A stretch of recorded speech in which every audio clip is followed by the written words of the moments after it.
Call the session of the BET Budget Committee in order. Tyler, you are first on the agenda. Do you want to come up? You can sit at the table or sit at the podium, whatever you prefer, whatever's most comfortable. That's perfectly fine. So this is Tyler Fairbairn, our director. I'm not sure if that's your proper title, of the Community Development Block Grant Program.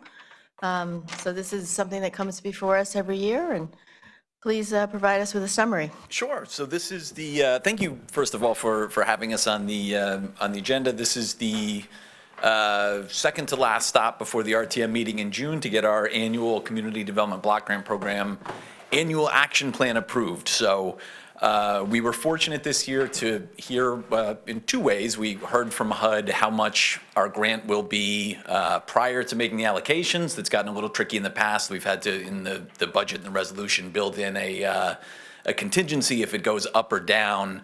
And we have to make adjustments afterwards, but we did know this year how much we were getting, and it did go up slightly. The other grant, or Connecticut as a whole, went down, I think 2 or 3% as far as the annual HUD allocation, but Greenwich went up slightly, so good news for us. We also had some funds reprogrammed from prior years. So we went through our usual annual process. We put out an RFP in January. We allow 30 days for the nonprofits to apply for funding.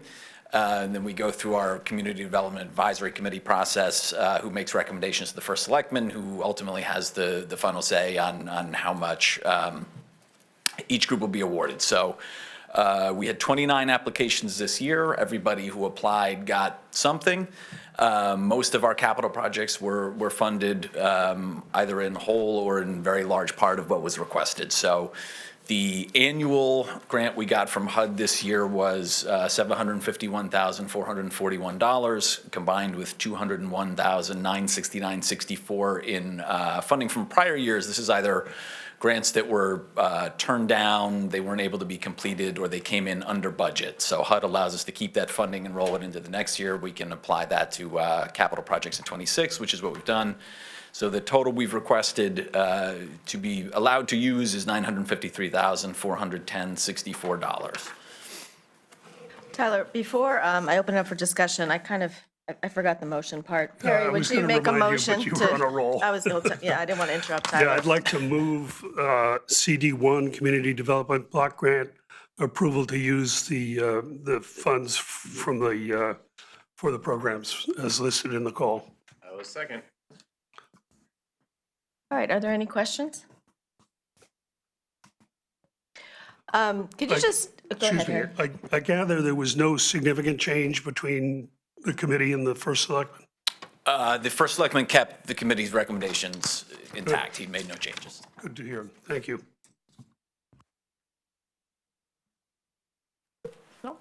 I just want to recognize the two BET representatives on the committee. I know one of them is Matt Deschamps. Are you the other one? No. Who is the other It's one? Mr. Pellegrino. Mr. Pellegrino. Thank you to both of our BET members, as well as all the community members who participate in the process. I think It was extraordinarily helpful having them on the committee. I have managed CDBG in 2 other communities in Connecticut, and the advisory committee here made up of RTM members, 2 BET members, and then representatives of the various boards and commissions do an amazing job going and actually meeting with all of the applicants and getting to understand their projects, both how they impact the people who need the help and financially how it works as well. So greatly appreciate the help of the BET and the other CDAC members. Matt, do you want to add something? Yeah, I do. I just want to extend, my and the BET's deep appreciation for the work that you do, Tyler. You're thanking us. I want to thank you, and the town owes you a debt of gratitude for the incredible work that you do. I've been on the Community Development Block Grant Committee for 2 years now, and what's clear to me is how much need there is in our town, how widespread the need is, how important the need is. We're under increasing pressure from reduced federal funds and grant funds to provide assistance, and the work that you do and the professionalism by which you do it and the volunteers who commit their time to this work is incredibly inspiring and incredibly important. So keep up the good work, and thank you. Thank you so much. If there are no additional questions, are we ready? So, Go ahead, I Doug. just want to echo appreciation for the work you and everyone who volunteered on this did. I did have one question. I remember a year ago when you presented to the RTM, you had concern about whether this program would be in existence this year. I guess, rolling now we're a year forward, do you have more confidence that this program will continue to persist, a year ahead or a few years ahead? I always try to remain optimistic. This was on the chopping block the first term. It has been again this term, but Congress has saved it every time. The program's been around for, I think this is the 52nd year. I think because of its popularity in both red and blue states, in that it allows flexibility for each of the 1,200 something communities across the country who receive it to do what is needed. What works in Greenwich might not work in Birmingham and vice versa, but it persists because I think it is so valuable to the communities who receive it.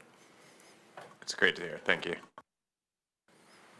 And I just wanted to, just for the record, there are some organizations listed on here that are not Greenwich-based organizations, but I just want you to clarify that these organizations all provide services to Greenwich residents. Is that correct? Absolutely. They serve Greenwich residents, and they're meeting a need that is not necessarily able to be met here, particularly the homeless programs. Are we ready to vote? Sure. All those in favor? Aye. Aye, 4-0. Mr. Fisher?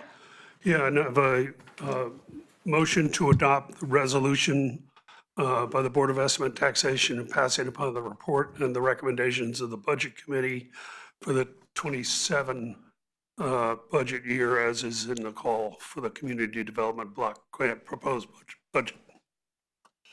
I will second that. Any discussion on the resolution? All those in favor? Aye, 4-0. Thank you. And I just Thank want you to again. note that this cannot be a routine item for a Monday regular meeting because there is a public hearing element. I believe that's correct. That's right. Right? So that's the only reason that it wouldn't be considered as a routine item at our regular meeting. Thank you very much. Okay. All right. Next up, we have an interim for Central Middle School. If you guys want to come up to the table. Yeah, I'd like to move BOE 7, Board of Education, $6 million interim appropriation for the Central Middle School. I will second. Excellent. So we have here Joe Rossetti, who's the chair of the Central Middle School Building Committee. We have Peter Rader, who is with JLL, the project manager. We have Jose Cardosa, who's also with JLL. We have Ben Branyan from the Board of Education Administration. So gentlemen, I know we have a memo and we have a couple of charts. I don't know if you want to, can you introduce the item before we start peppering you with questions? Sure. You have to use the mic, Joe, and press the button. And if we need another mic, we can get you one. Sure, thank you, Laura.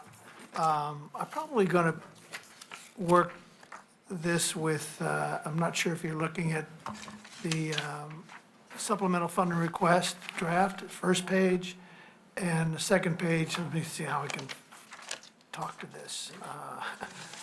One has one column on it, a subtotal column to $6 million, and another has three columns on it. So I think what I want to do is focus on the page with three columns, and it works from original budget to utilization of original contingency and then the supplemental funding request usage. And I want to focus on the last column, the third column.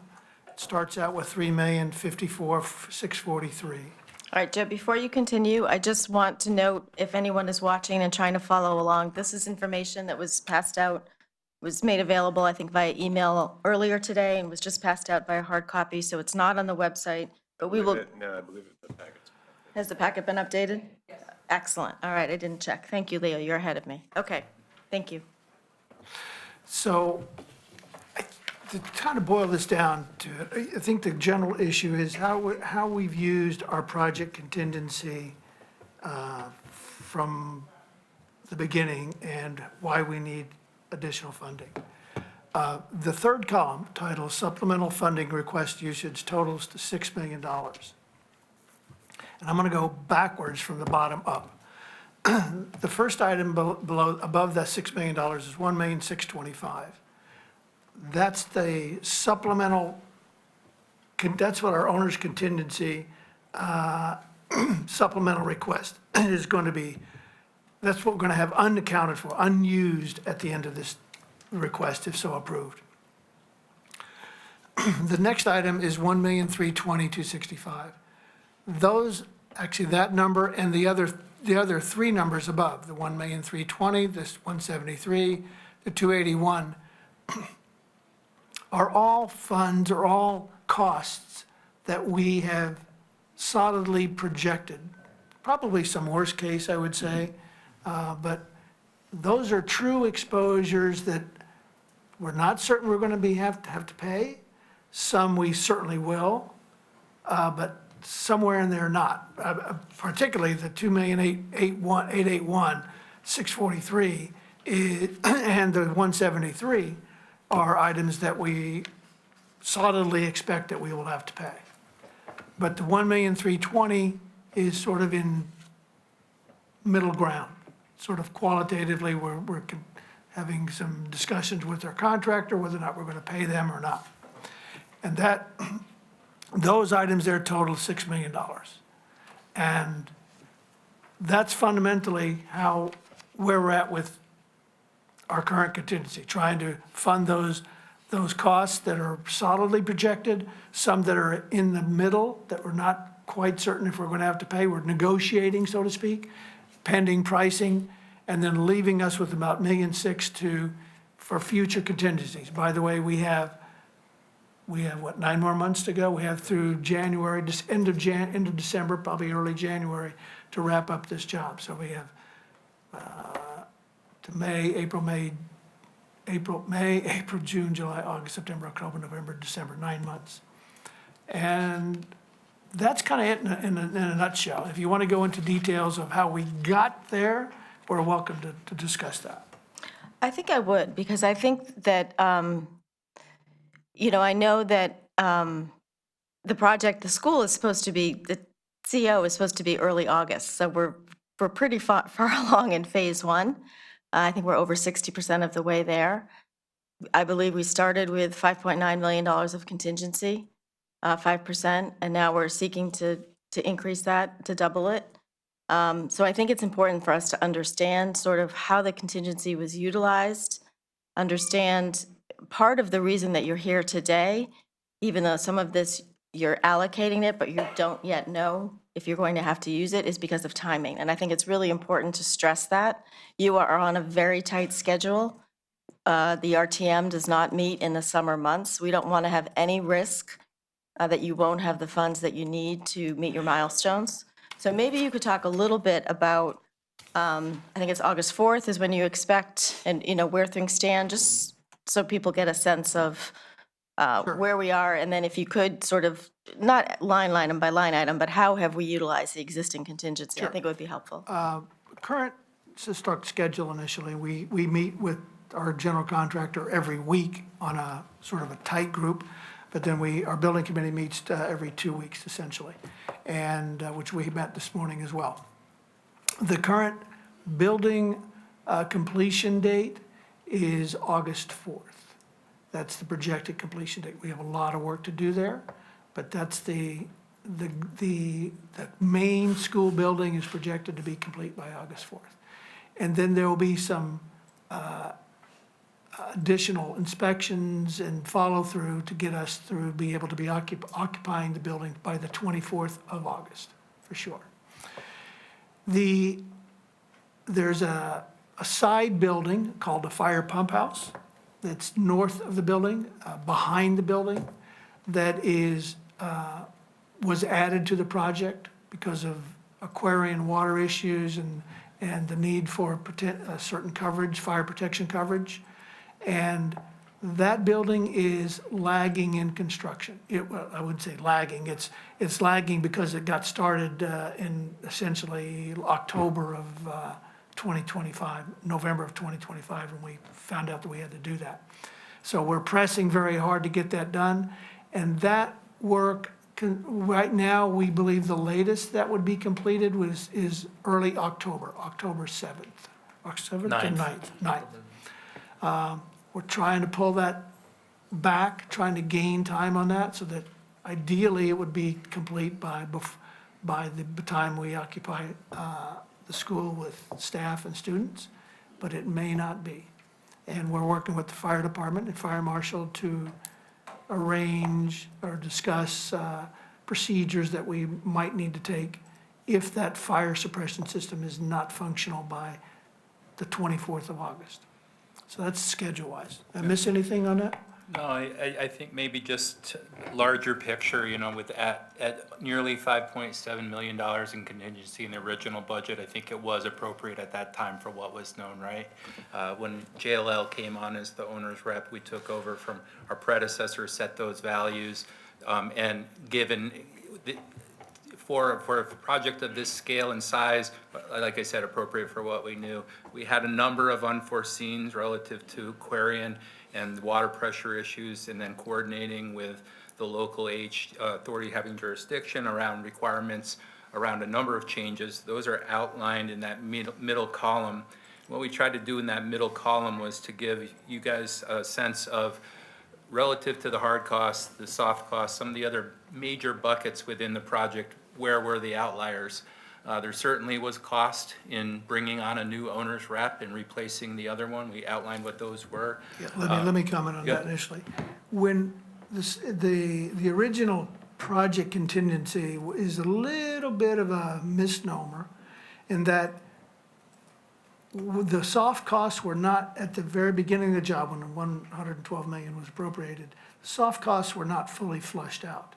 And one large item was the owner's representative was not fully flushed out on a projected cost.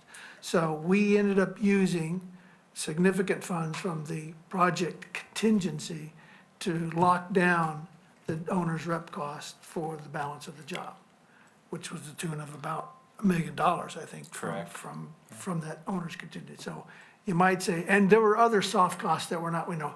Do we have a good study on all the utility costs when we started the job? No, we were pushing on getting the GMP resolved and kind of at the same time figuring our soft costs out. And they weren't figured out. I'm not exactly sure who was putting the $112 million together because I wasn't part of that group at the time. But anyway, we ended up with 5.9 or so, I think, at the beginning, and we still had to develop those soft costs that were not fully well-defined. Lesson learned, and next school job should certainly look at our soft costs, not for the values, but certainly for the categories that we're spending. So that's about $1 million of the $5 million initially. Right, and I think on the hard costs, as Joe mentioned, you'll know, these are pending change orders, these are dollar values that we have from our contractor, that are real numbers. The projected, the one that's kind of highlighted in that orange, the remaining owner contingency supplement that we're seeking. This is a two-phase project. The second phase is the creation of the fields, demolition of the existing school and creation of the fields. And so most any ground-up project, all of our exposures in the dirt and in the ground, and that's what we found with our project, right? Coming out, there were some unsuitable soils structurally that we had to deal with. There's some rock on site that we've had to deal with that was not contemplated. Those created some of those change orders that we've applied our contingency against and eroded that original contingency. It got to where we are today. So we still have earthwork to do as part of that phase two. That's why we know, to your point about making sure we have the funds in place to support that. We don't know of any exposures right now in the ground, but there's certainly potential. We have compaction requirements, we have drainage requirements that are all subject to field conditions that we won't know, along with the demolition costs and some abatement costs. The one large line item there is an alternate that we're exercising. We're holding money for, at the recommendation of our licensed environmental professional, because of the timing, as you mentioned before, for the demolition of that building. We won't know until we start taking the building down. That's when we can test, and based on those test results, we'll determine, the facility that material needs to go to. And so that's the exposure there. And if I also may. So I just want to recap, and I know Doug has a question, but for the use of the existing contingency, what I'm hearing is, one, we probably under budgeted soft costs. Yeah. And lesson learned, we all need to take, and part of, I'm not trying to put you under a microscope, but I think this is useful learning for the town and for us as a whole to understand, Yep. you know, where we need to look at things maybe a little more closely. So number one, we probably under budgeted soft costs. I believe the original owner's rep was maybe a time and material, a time. Correct. Time, yeah, and it was just not fleshed out. I would say we under budgeted the cost. We didn't budget. It wasn't like we said, oh, this line is going to be $100,000, and it turned out to be, I mean, some cases, and we probably did, but let's take the owner's rep, that we thought it was going to be $600,000. It was just not, we didn't fully develop that for the full 2 years. It was on a T&M sort of basis. So, yeah, the big picture is study the soft costs as well as you study the hard costs in that early phases, perhaps before you get to GMP. We didn't do that well enough, I agree. So that's about, as you say, about $1 million.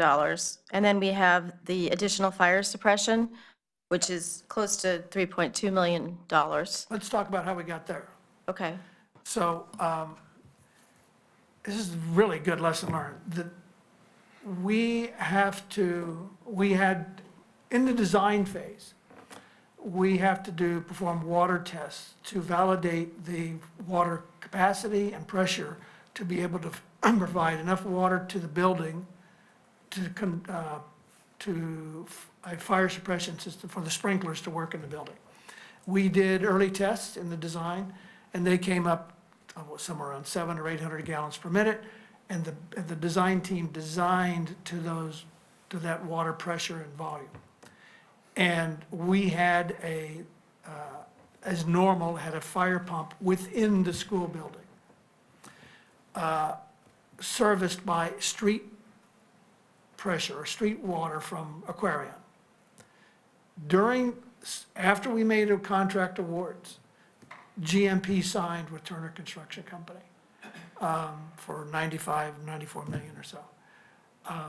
We have to then, there's a bid process. We have to award the fire suppression contract to a contractor. That was done, and we have to retest. We have to recertify the water pressure and provide documents to the fire marshal during the construction process, after we've already awarded the job. When Aquarion did further water testing, the water pressure was low, very low, 400 gallons a minute, something like that. Essentially half of what we had designed for. And that indicated that we would not be able to have enough water delivered to the site to fight a fire for, I think it's like an hour, 45 minutes as required by the fire marshal. So we therefore have to build a facility, a pump house and tanks that have water on site, stored on site, for us to be able to fight the fire if something happens like that. And that, along with additional fire alarm systems and devices that the fire marshal requested as the authority having jurisdiction, essentially another fire hydrant and some kitchen hood changes, fire suppression systems in the hoods, it comes to $3.175 million. Most of that, $2.4 million, is this fire pump house that's going to be on the north side of the building, which will have, is it two 20,000 gallon tanks, something like that? 10,000. 10,000, yeah. Two 10,000 gallon tanks underground with a fire pump house kind of in the side of the hillside behind the building. That total is $3 million, which was nowhere conceived would be, and that's funded fully out of our contingency. Nowhere conceived that would come out of the blue like we would, that's not a kind of a normal project contingency. You've got drawings done, projects approved, state approved, local town agencies approved, awarded and bid. Now we have to add $3 million for a system that we thought we had licked, and it would be normal because the town water supply, or Aquarion water supply, is inadequate. By the way, that's not a individual, local problem. That's a various areas in town have that problem, that have to put tanks in their, on site, which I didn't know about. Doug? Yeah. So I'm on slide 2 of the handout you provided, and I just want to make sure I hit all the numbers and make sure I know them. So column 1, 7.0, owners contingency, $5.7 million, correct? Correct. Okay. Column 2, utilization of original contingency. These are known uses of contingency. You just walked through those. And that sums up to $7 million, 7012. Correct. Okay.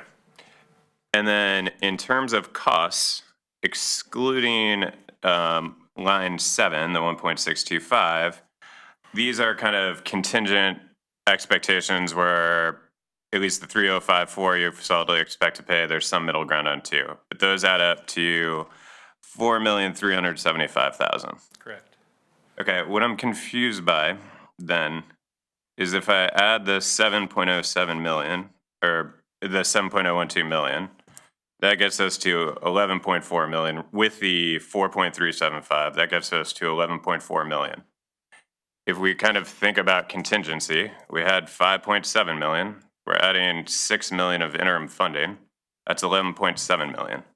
So if you do that, it would suggest to me we only have 200,000 of owner's contingency.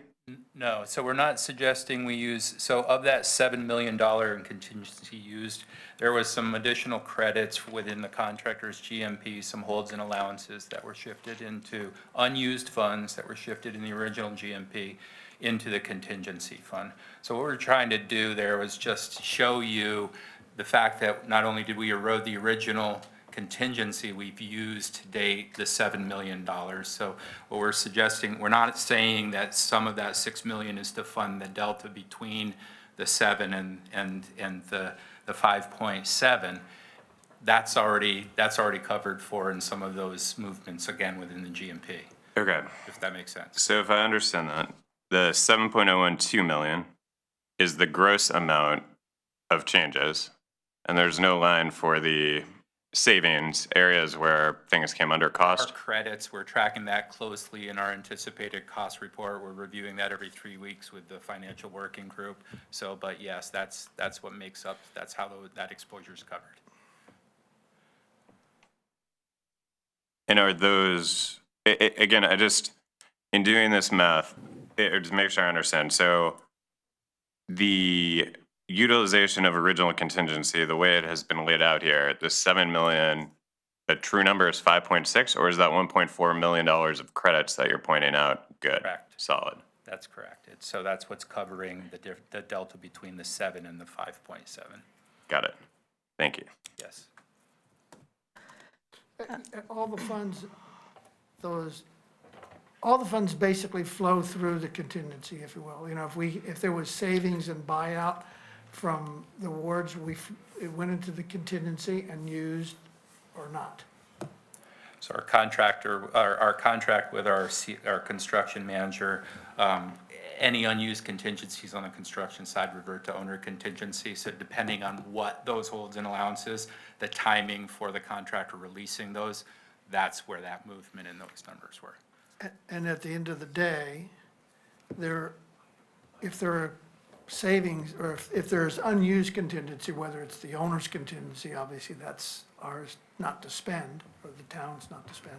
But if there are unused construction contingency funds that are in the contractual GMP with Turner, and there are right now, I don't know, $2.5 million probably or so, something like that, between holds, allowances, and contingencies.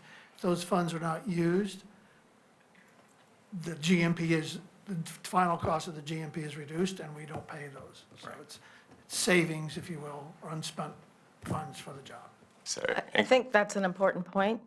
Are you mathing? Is it working out? Doug and I both went deep into the math, so we had a lot of questions, and I do appreciate Harry's patience with a lot of questions and emails, but wait, so, and just so I fully understand, the 1.4 million of credits is effectively the hard is all in 1.0 or effectively all in 1.0? It's a number of different areas. It comes from movement within other buckets, not only the hard costs, but when we've, within the original budget, when we had a balance that we weren't going to apply, we were able to move that in to cover some of the exposures. What I will say is, of that delta between the 7 and the 5.9, there's still a balance right now of just under $200,000 in that we're currently holding in the owner contingency. So what was that number? It's 188 or so. Oh, I didn't hear if you said 2,000 or 200. 200,000, just under. 182,260.67. Which is essentially not spoken for anything, right? Right, It's just sort of there. So I just wanted to make the point on the use of the existing contingency. There's very little change in scope. I see a few things here, right? There's some concrete pavers upgrade, some changes to the entrance and the egress. I know there was a discussion about, because of the timing, not using seed, but replacing sod, and there's a little bit of an upgrade as requested by the Parks and Rec turf manager. But I just wanted to make that point, that there is not a lot of change in the original design, right? Correct. In terms of owner changes, they're very minimal, as we note there in green, yeah, Except for the right. fire suppression system. Of course, which is something that you That did is not know, and you couldn't have absolutely true. known until you got the will serve letter from Aquarian showing the lower water pressure, which I want to emphasize, that is a issue across town that needs to be dealt with. So, I'm calling attention to it in your project, but it is something that we all need to figure out how to address. Just a note on that, I was at a meeting with Mr. Weisbrod with the fire department last week, and they are meeting with Aquarian in regard to that issue. So it's being addressed. Not to minimize it, but if we didn't have that issue, we would have 3.175 million, or no, excuse me, at least $2.5 million more in our contingency at this point, and that would be like, a no-brainer type of thing, so. All right, are we comfortable with use of existing contingency? Do we want to ask any more questions about the supplemental funding requested? I did want to highlight one thing, and that was when and I think it's important to know, because I didn't fully understand it till I spoke to you on the phone, Joe, is that when the contract for the demolition of the existing building does not include remediation, cost of remediation. That's an alternate, and there was a reason to do that, because generally, if you buy the remediation and then it comes in less, your credits don't actually offset the full cost. So I understand that now, but I think that's important for people to know, because that's a Maybe big number. Some additional clarification, that the base bid documents did include a certain amount of remediation for known material. That was part of, in the original survey, and we bought that. So this is an exposure and an ad for those kind of unknowns, the things that are, right, that are untested, that are buried and inaccessible.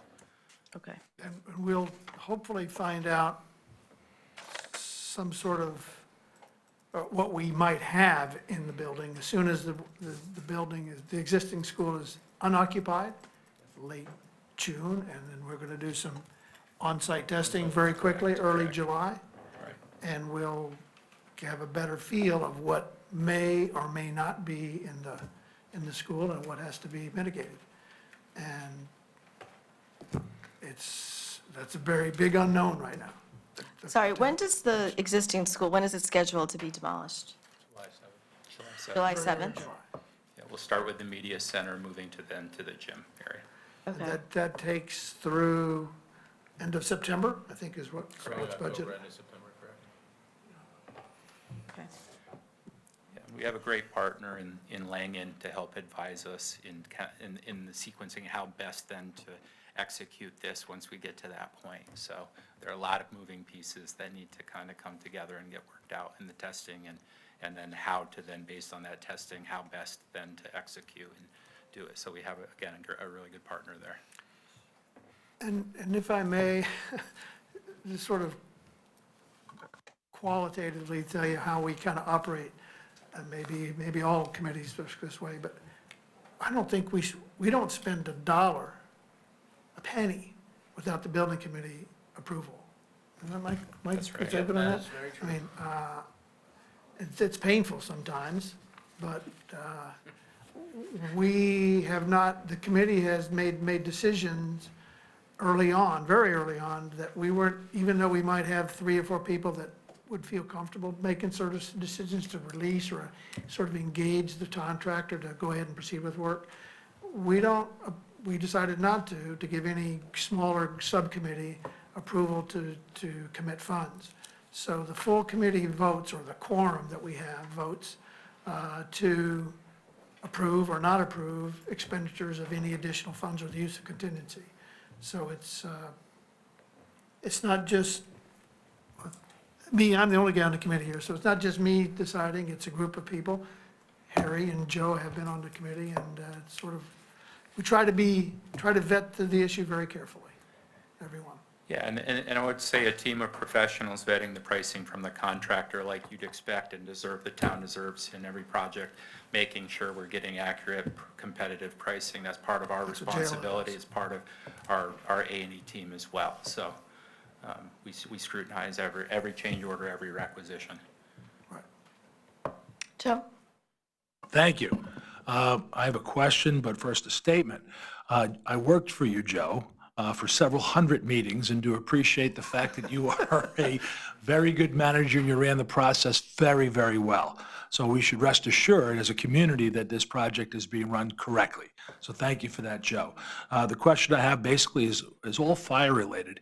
If we had all this information that you guys, or we all got picked up along the way, and if we would have had that information beforehand, would the cost been much different to do what we did in the project? Would it be 50% different? Have we done those math? Would it be the same thing? We just found it out later on and just dealt with the headaches, and the cost was pretty much the same. Have we done a cost analysis on that?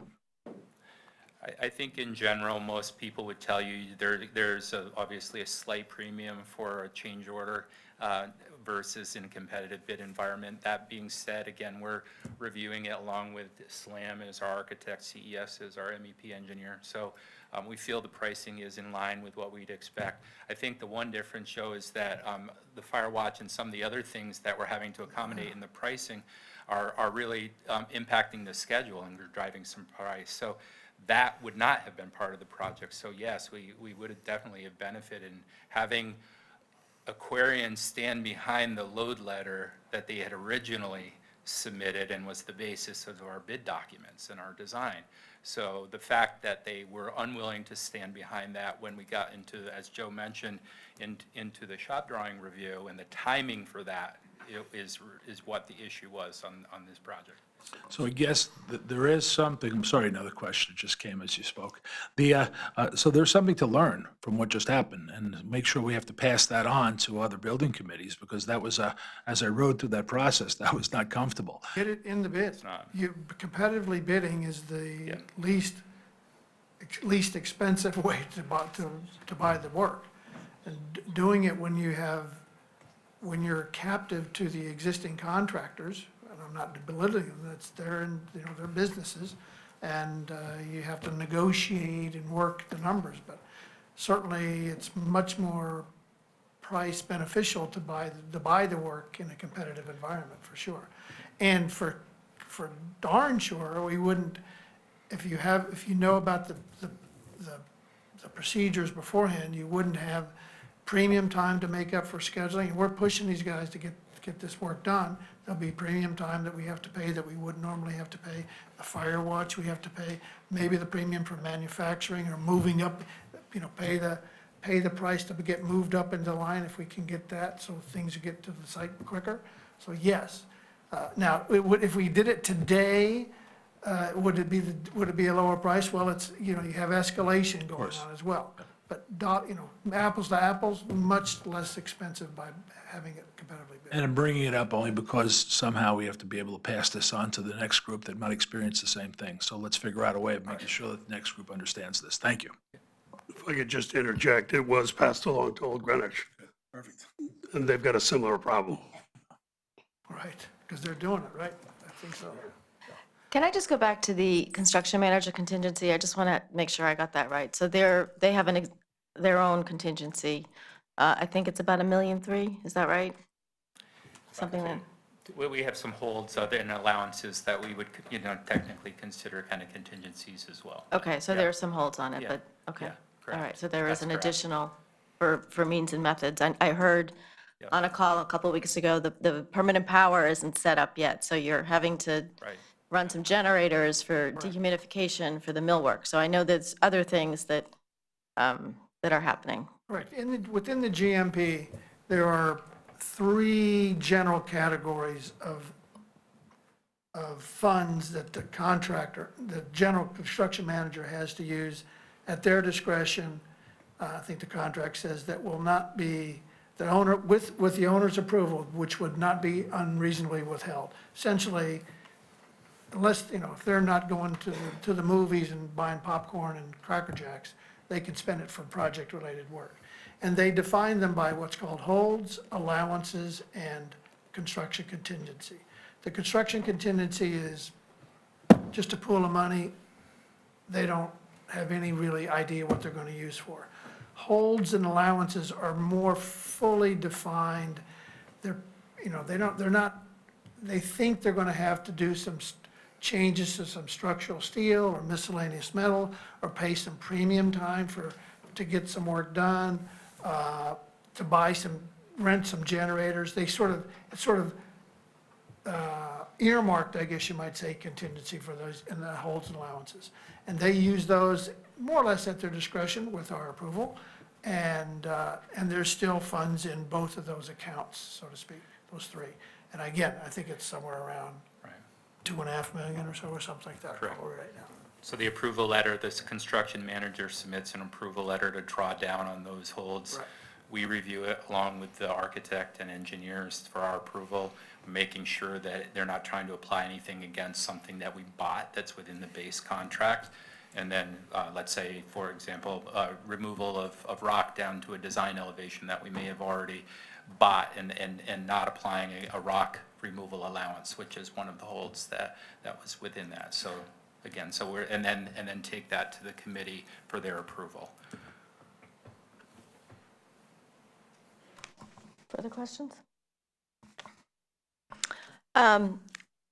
So Harry, I don't know, we had been talking about some sort of a condition, and I know at this level we don't approve conditions, but have you given thought to? Yeah, I've given a lot of thought to it, and I've been struggling with how to write that such that it would add the leverage I intended.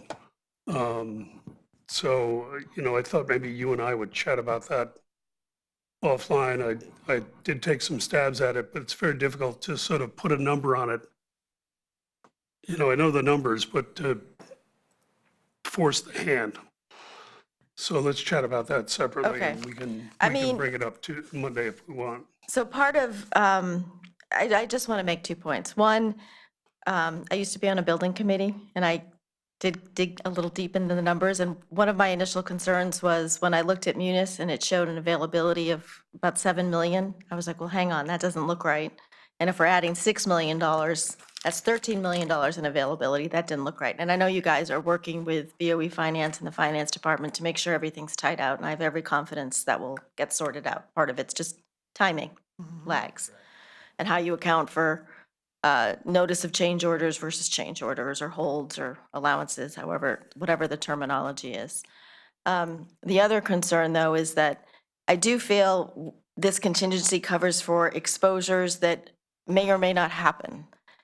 So I want to put a condition that we release in whole or in part based on things that come up. I want to give you enough money to do what you need to do through the summer, but I also don't want to release the full 6 million. So Harry and I can certainly talk about that, but I just want to say, very supportive of this project. I am kind of nervous about the schedule, the existing building coming down July 7th, the new school being ready August 4th, and school starting at the end of the month. Joe Pellegrino and I, as BOE liaisons, talked about that with Dr. Jones and Ben in one of our meetings, and you seemed relatively unbothered. So we'll figure it out, and hopefully everything will go smoothly. Hopefully the weather will cooperate. A lot of things need to fall into place. But I will say, very supportive of the project, but it is, I do think we need a condition. So we can talk about that offline before Monday, but Yeah. that's kind of where I am. One of the other little things I'll add, that the committee learned this morning that the, uh, the tanks and the building, as I think you heard, are not going to be there until, or ready to go until early October. We had been assuming when we formulated these numbers for the contingency, a 4-week fire watch, which is what the fire marshal requires. But that would not carry to early October. So there's going to be an additional, that's about $200,000 for a 4-week period for 2 firefighters to be on site for a fire watch. So that's going to blow the budget even further, to the extent of another 200 at least, if not a little more, depending on when fire watch has to start. You know, he hasn't told us whether it starts when you get the CO or whether it starts when the building's occupied. So there are some unknowns that are still coming in there that, you know, don't relate just to the demolition, but also relate to the new construction. But yeah, let's talk offline as to how we can do it. Okay. The other thing I just want to point out, and it's just a comment, is, you know, the RTM quarterly report came out for the first quarter, or January through April. There was no mention of this request, and I find that, so when this goes before the RTM in June, assuming it gets through the BET this month, I just think you should be prepared for that question, like why wasn't there a hint of what was coming? I think it's a logical question. That's just my own suggestion. I do want to comment, what's the date on that report? April 11th? Right. I think we only talked about it after the 11th. It could have been. I think you voted on the 14th. I mean, I think it was, We, a couple of these issues in our projected use of contingency only came to us, or presented to us, we found out about it in late March, and it was from two main sources, essentially. One was from our architect, and one was from the construction manager / site contractor. And it's about over $2 million. And we just, out of the blue, sort of found out about those. yeah. I just wanted to flag that because no one likes surprises. And I think, We didn't like you it know, either.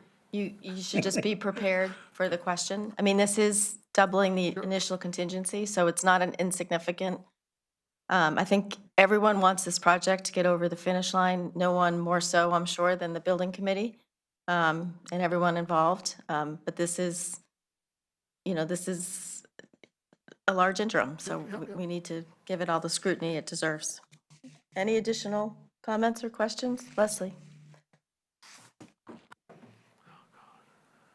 So my question relates to what was in the existing contract for the owner's rep, or whatever we're calling JL or its predecessor companies, and how much of this additional cost is in, you know, the soft costs here being presented.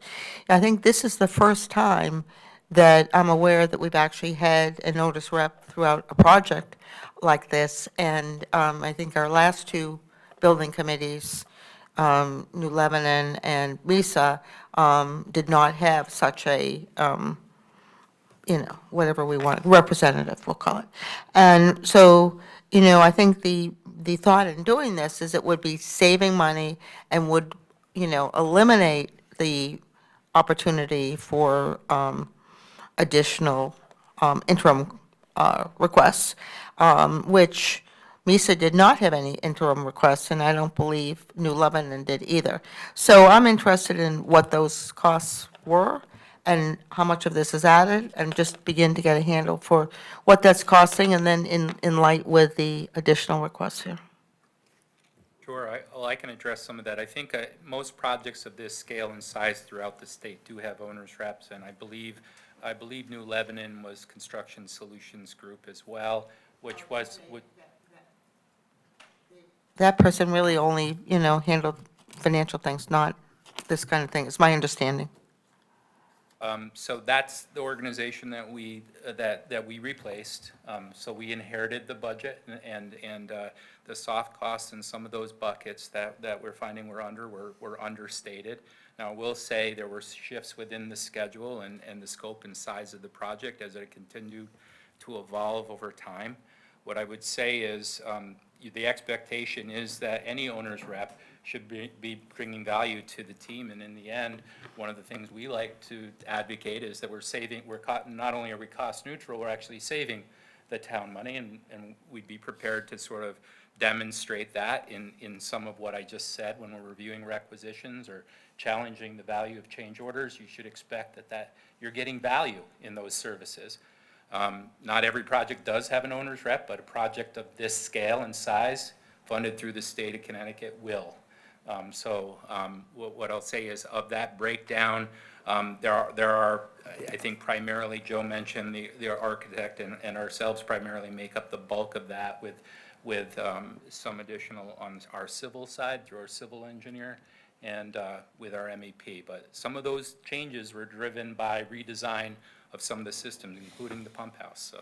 So would you please just provide the numbers for our Monday meeting? Sure. Thank you. Can do that. Can I ask, I'm not sure exactly, Yeah, I was just going to say, what's the remit here? What specifically is your question, just so we understand? The cost of the owner's rep, the base contract, for any part of that, and this additional as relates to the owner's rep cost. Okay. I mean, the memo. Contract or whatever we The want. memo outlines it at 1,185, 1,185,000.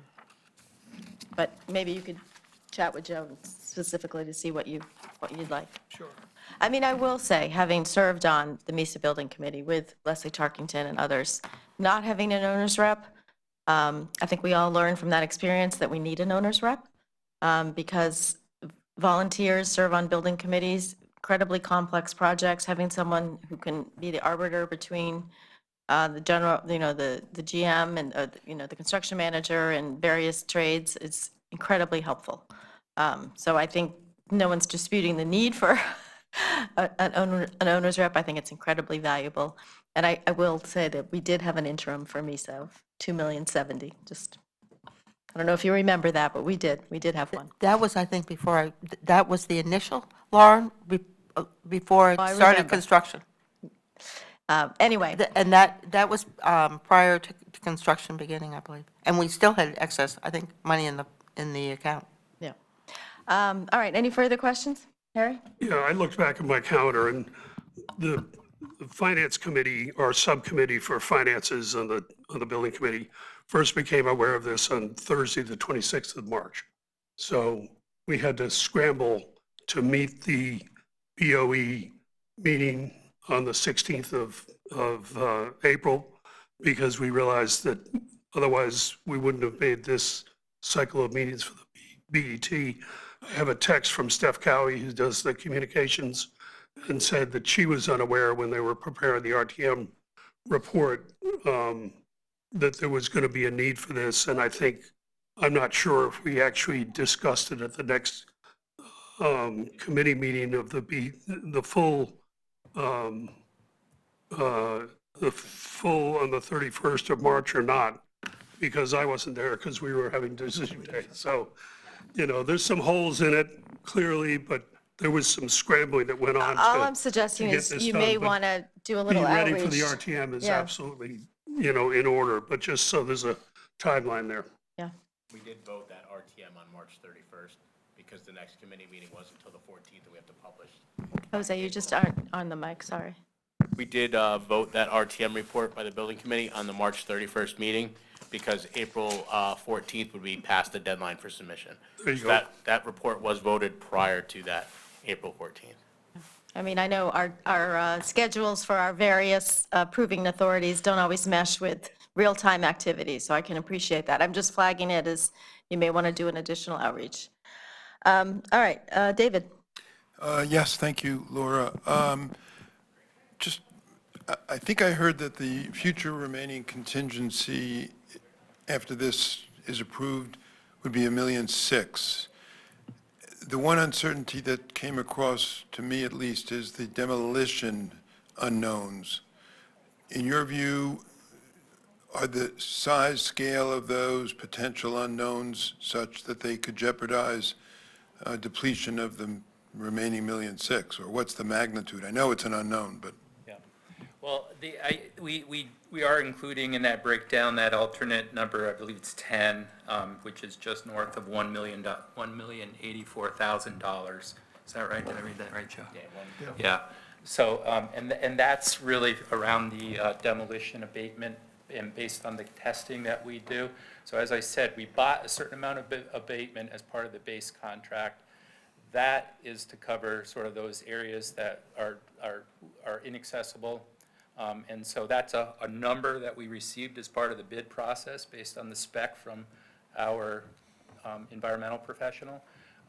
And it's more of an allowance. So it's really important, and then, again, how we manage that very closely with Langen, who's our LEP, to make sure that we don't expend, our goal would be to not spend any of it, but until we test, we really won't know.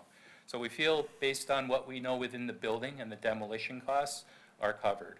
Really, the exposure in that additional contingencies, really in the earthwork and some of the other work associated with the ball fields that, again, compaction, drainage, those items, which we encountered both of those, rock removal, which we encountered all of those kind of within the base building work as well, applied some of our contingency against. That's why we're looking for that additional supplement. Yep. All right. Are we ready to vote? Before we do that, I do want to express my appreciation to both Harry Fisher and Joe Kelly, who have both served as our BET reps to the building committee, and to all of you on the building committee and our team members, because I think this is a very large project. We're all very supportive of it, and we want it to be complete on time. And I know there are a lot of challenges, so thank you. All those in favor of the item, subject to a condition that TBD before Monday? TBD before Monday. All right, 4-0.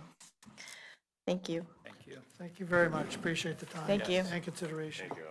So I think it might be out of order in the packet, but it's in order on the agenda, but we have a bonding resolution. Yeah, Mr. I'd like to Fisher? You- move- Gentlemen, thank you. All right, gentlemen, we'll see you. I'd like to move FI6 from the Finance Department, the bonding resolution for the CMS interim appropriation just approved in the amount of $6 million. Second. Any discussion? So I just want to make one comment. This resolution conforms to our prior resolutions for our bonding projects. I will note that it has been discussed as part of the Debt and Fund Balance Policy Committee discussions that there may be an opportunity to look at extending debt maturities, and if we decide to do that as a body, Central Middle School would be an option. So I just wanted to say that this is the resolution that's before us per past practice. It may be revisited at a future point. Joan, is there anything you'd like to add to that comment? Okay. All those in favor? Aye. 4-0. Thank you. All right. Oh, that Mr. brings us to BOE 8, Board of Education, an interim appropriation of $250,000 related to the relocation for a study money for the relocation of the Board of Ed in the Havemeyer building to another location. All right. Welcome, Dr. Jones and Mr. Branyan. You want to present the item? Sorry. Second. Oh, sorry, Mr. Fenton. I jumped ahead. All right, thank you.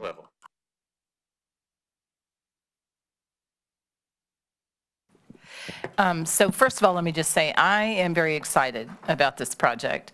It was originally in the first selectman's, he's the one that put it in the budget this year. We didn't even know it was going in. But once we discovered that it was, I was excited about the opportunity. I think the idea of being able to look at basically feasibility and test fit behind Town Hall is, whosever idea it was, I think it's great. Over the last, I would say, is it 2, maybe 3 years? Because you you were still at the town when we first started looking at properties together. And, we've looked around town. We know that the office space that is available, we tried really hard actually to test fit a building right across the street from here, very close. Couldn't make it work, worked with the engineering department. We looked at a couple of other properties that maybe could have worked, but the rent was so high on an annual basis. There is absolutely no way that the Board of Education is ever going to approve $1 million, $2 million a year, and especially when we look out, 40 years from now. So, looking at the state of the building, and as I was listening to Central, and their building was built in 1956, and they're talking about just some of the things you might find when you demo the building. I can tell you at Havemeyer, it's only been 3 years ago where I had to bring an environmentalist just to help calm the staff down at Havemeyer because it's built in 1892. And they were very concerned about the air quality and the health of the building. Thankfully, an environmentalist was able to come in and give them the confidence that they're okay in the building. But as I said at the board meeting when they passed this item 7.1, there are very few of us as professionals that work in a building where you have no air. And I have people in our building at Havemeyer that they don't have access to the air conditioning. If I shut my door and I'm having a busy meeting day, my assistant right out front, literally on a 100-degree day, has no air. We have people upstairs that are in an office that literally has boards on the window. Thankfully, a couple years ago, the BET helped us replace the fire escapes. But, for the first few years I was in that building, if we had a fire, I probably wouldn't have taken the fire escape if there were 20 or 30 people on it. So I say that because I do think it's time for us to look at the Board of Education staff that are in that building and be able to give them what they deserve for the hard work that they do for the town of Greenwich. And I'm excited to be able to look at feasibility, test fit. We're doing all the work right now to really make sure that the space we would need is what we really need. The last time we did a study, the space needs study, I did all the work myself 3 years ago. And Luigi here at the town was wonderful to work with us on space. But now that we're going to have that information that would then go into this feasibility and really test fit, I think we could do some great work and finally make a decision about would it work or would it not. In the 7 years I've been here, I think we've talked about it every year, and it doesn't necessarily go anywhere. I think this is our best opportunity where it seems people are coalescing around the fact that we have a lot of capital needs in schools. And I think everybody agrees we want to put our children first. And probably investing $50 million or more in a building like Havemeyer for us is not going to happen. But it's at the point where we really need to do this study and be able to use these funds to be able to make some really high-quality decisions about what we can do to move forward. And I'm excited about the opportunity. It's a lot of work, but I'm ready to take that on. And Ben said he is too, right? Yes. Mr. Brandon, do you have anything to add? I think that the timing works out well. I've been at the Board of Ed for 2 CIP cycles, and every year we kick this project out, we kick it out, we kick it out, because of this RFP process and so here's an opportunity where we've spent existing funds to refresh the work that Dr. Jones did with the square footage analysis, so we know exactly, based on the staff that we have now, what's the square footage we need. And working on, I think we've always said the biggest obstacle is relocation of the facilities operation. I've personally walked 4 different private office locations, either with Dr. Jones or our facilities director, Dan Watson, for the Board of Ed. We've taken private rental off the property based on the comment Dr. Jones has made that lease payments just adds to the operational cost of the district that currently we do not have. So that's off, we don't take that off the table. So it limits to town-owned property. You're going to purchase property. We have yet to find location the school property or town property that would work. Here's an opportunity that presented itself at the back of Town Hall. We've made the decision that if this is going to happen, we need funds associated with the due diligence to do that work. We may find out it may not work, but if we're going to continue to have this conversation about Havemeyer, as Dr. Jones says, it's been 7 years. I've been in town for 15 years now, and I bet if I go back to my CIP records, we've talked about this location. Here's an opportunity to move the project forward. Timing works out well. By end of May, early June, we should be getting our response back from our architect on the study. So we'll have the data to inform us where does it work here based on the square foot. We know there's constraints at this property. That's why the number's a little bit higher than I think normally you'd look for some from A&E work.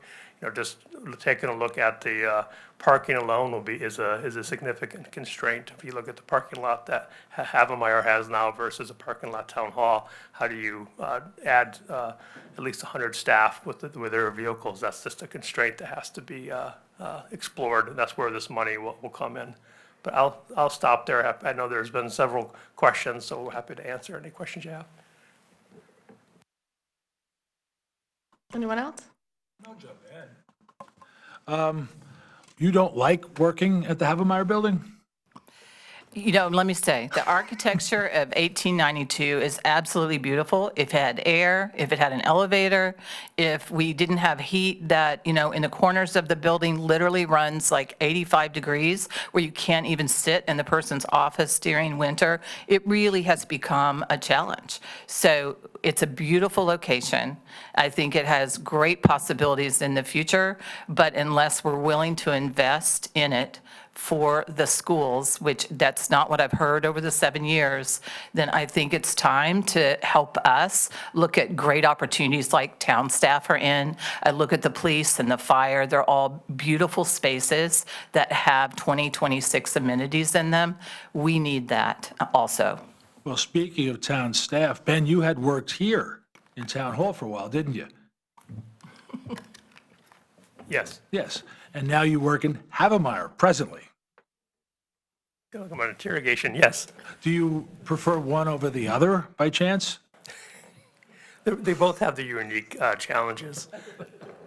But certainly, you can't compare the buildings at all. Obviously, I'm being facetious, yes. Our HVAC facility is, do we open the window? How many windows do we open? Do you shut the window if it's raining because you don't want the rain to come in? And do you turn the air on before or after the meeting so you can at least hear each other talking in a meeting? Those are the decisions we have to make when we have meetings in most of our offices. It's not an efficient building, and you can see that decisions have been made over the years because of this. Are we staying? Are we going? We understand why these decisions are made, but now that if we are truly as a town want to move forward, we need some due diligence money. And Havemeyer basically wasn't designed to be headquarters for the Board of Education. It was a school, and you converted that into what you're using it for now, no elevator, all this sort of different things that are not pluses there. But now if we build a new building and the Board of Education will be the anchor tenant, if you look at it business-wise, there's no reason to believe that for the next 75 years of the life of the building we're about to build, we will not have a tenant that will need that new building designed specifically for the use that a Board of Education would need, facility, conference rooms, offices, exactly what you need done. So we will certainly have a need for that building if we build it here. We're building on our own property, and obviously I'm in favor of this. Have you noticed that? So I think it's certainly a good thing we have to do. I remember I was in the first Havemeyer Discovery Committee. I know we had a bunch of names for those two groups. And then the second one we had, I know Sophie Coven had made this suggestion to me saying that, this is something we should consider doing. Remember that, Bill? You're in that meeting. She brought that up, and I thought it was a great idea. I'd never thought of it before, but it makes tons of sense. So obviously, there's all the reasons in the world to do this. I know you guys have been frustrated with your working conditions, and I appreciate that, and I think it's been going on for a very long time. I think the catalyst for this is there was an effort to repurpose the building. I know there was a study committee, there was an RFP process, there was a hearing. The option that came out of that did not seem to be particularly well received by the public. So I don't know where the future use of the building stands. What I worry about is priorities. And first of all, I do want to say this was not in the first selectman's budget. So this is a project that has been in the long-term capital plan, but it wasn't in this year's budget. And as always with capital planning, you have to prioritize. And I look at what your plate is. I look at, we heard about it through all the RTM committees, the school bus parking, which I know you don't want to talk any more about with us. We know their challenges. We know you're working very hard at that. We know the pool, we know the Central Middle School, we know the Riverside, we know there's just a lot going on. And it is always the case that schools and children take priority over the administration building, and that's the reality. And it's unfortunate because everyone should have a safe and accessible and heating HVAC. My concern is the timing, and my concern is the steps. So I know you're working with Fuller and D'Angelo to do your space, update your space needs. I know you're also looking at, you mentioned the challenges of the facilities and the warehousing operation. You're looking at the Horseneck building potentially for that. There have been questions, and they were raised during the budget process this year about, have we done a town hall utilization study similar to what you're doing? So in terms of the steps, and in terms of the timing, my question is, I'm in favor of proceeding and getting the information. I just don't know if you need it right now. And I feel like there's a couple of other things that might need to happen before I'm comfortable with spending this due diligence money. But really, the overarching concern for me is the priority. And Doug, I don't know if you want to add anything about what you were thinking? Yeah, I guess it's to the same point that you raised, and as you mentioned, you did a space utilization study on your own 3 years ago and have done one now. If we think kind of holistically for the town, across town hall, the safety complex and whatnot, and I've asked for this, I haven't received it, it may exist, but I'm unaware of the last time we actually did a proper space utilization study for the town as a whole. And to think through kind of what all our spaces are, what, again, headcount in various places, et cetera. And that feels like something that if we're going to pursue a path where it's outcome two, we're going to start down at building a building behind town hall, it feels like that step should be done first, and that step should occur because it also feeds into other work that will move us away from doing things on a very ad hoc and one-off basis where it's trying to solve for where does the rent go? All right, now we try to solve the next thing. You can have a much more effective and thoughtful long-term plan on these things rather than taking each project as its own and kind of in its own vacuum. I guess the two other pieces I'm confused by with this is going back to the Horseneck discussion, and this is an element of what the proposal here and the work you're doing is to revisit what part of your facilities will move into Horseneck. And, based on our discussions with P&Z, they had asked us to demolish that. We pulled that out of the budget again, and that looks forward. But I'm not quite understanding how that can be part of a solution for a facility that P&Z has marked as temporary. So I'm confused by that element. And then the other piece, and numbers get thrown around, I won't say preference one way or another, but people talk about, and you referenced, a $50 million number to renovate Havemeyer. This could be like, I'm not going to claim to know how much things cost, but same with what the cost of building a building behind this building and the complications of doing that. In addition to addressing those parking things, we're not evaluating this holistically. We kind of are doing it on a one-off basis, and I don't think that's the right sequence to do things most productively to get things done. I'm going to talk to the Horseneck concept. I've heard the word temporary facility for a long time. I think if you talk to building people, there's nothing temporary about that building. There may have been decisions made when it was said it was going to be temporary, so I think P&Z may have made decisions because of the temporary use. But the town has repurposed that from central headquarters to Byram Fire Station, to several nonprofits have used the facility.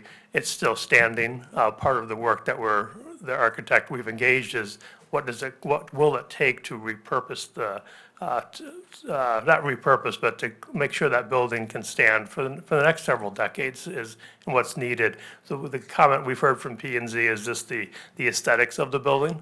And I think I will not defend the aesthetics of the building at all. And I think it certainly needs some TLC. And that's what the architect's looking at too, is what are some pocket parks, vegetation, facade improvements you can do to that to make it fit into the environment. It sticks out even more now that the Boys and Girls Club has been renovated. So they were looking at all of that to see if that is an option. The reason we're focused on that is the same reason when you look at all the other projects the town has is where can you relocate some of the operations? I know Roger Sherman Baldwin Park has the same issue. At the end of the day, the facilities square footage makes a lot of sense. It's almost I think we looked at within 200 plus or minus square feet of the existing utilization of facilities. The facilities operation at Havemeyer does not coexist with office space. So that was the biggest constraint we had. And we've always said, if you want to repurpose Havemeyer, we need to find a better location for the facility operations. Here was a town-owned asset that we may be able to repurpose. But we're doing that work. Yes, it has to go through MI, has to go in front of P&Z. P&Z's was made it clear. I was part of that process when we presented the MI for the lease for Boys and Girls. They made it very clear, this is the last time we expect to see you on an MI for the building. And that's why the town put the money in for the demolition as well. But as we continue to try to manage all of this, that was an opportunity. It's an asset that we have. Can we repurpose it? And that's what we're exploring right now. We think that will work. If you can move that solves one piece of the puzzle. Then you're just left with more traditional office operations. Where can you relocate those? So that's the horseback piece. I think just a couple comments about the Havemeyer. I think if what you're requesting, and what I heard you say, Doug, is that you want a space study here, that could be rolled into the feasibility very easily, because if we're connecting onto this building, do we have 5,000 square feet? Do you have 3,000 square feet to be able to gain to connect onto this building? We can easily do that work as part of the feasibility. It doesn't increase the cost beyond what we're requesting today to be able to do that work. And I think it's like the first step is figuring out, does the concept even work? And if it doesn't, then of course, we've got bigger challenges. But I think it's probably the best opportunity we've had to really look at being able to do something. And I would be very surprised when we get into this project if just us doing this work doesn't open up other possibilities for P3. I worked on a very large P3 when I was in Virginia, and we ended up getting unsolicited proposals because they knew the work that was going on, because it is public. The discussion that we have today is public. So I think if you don't take a first step and at least allow us to know, will it work, then we're really missing an opportunity to be able to try to figure out what we can do, because it really is challenging for the staff in that building. We've literally had people, trip down the stairs. We have people that have had, their Achilles was torn and we're trying to move their offices. It's a challenging building. And we would really like the opportunity to be able to do this work. So I know we did fund the fire escapes, life safety, of course.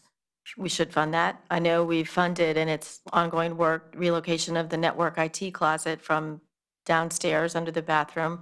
I mean, are there things you haven't put in the capital plan that you would otherwise put because knowing that somebody else wants your building? I mean, is that the reality? I don't think it's that somebody else wants our building. I think if you go back to 2018 and you look at the long-range plan, you can see, and again, it was done by architects, reputable architects, that it's a very expensive, and it was expensive in 2018, to come in and do the work that needs to be done. We don't have enough restrooms in the building.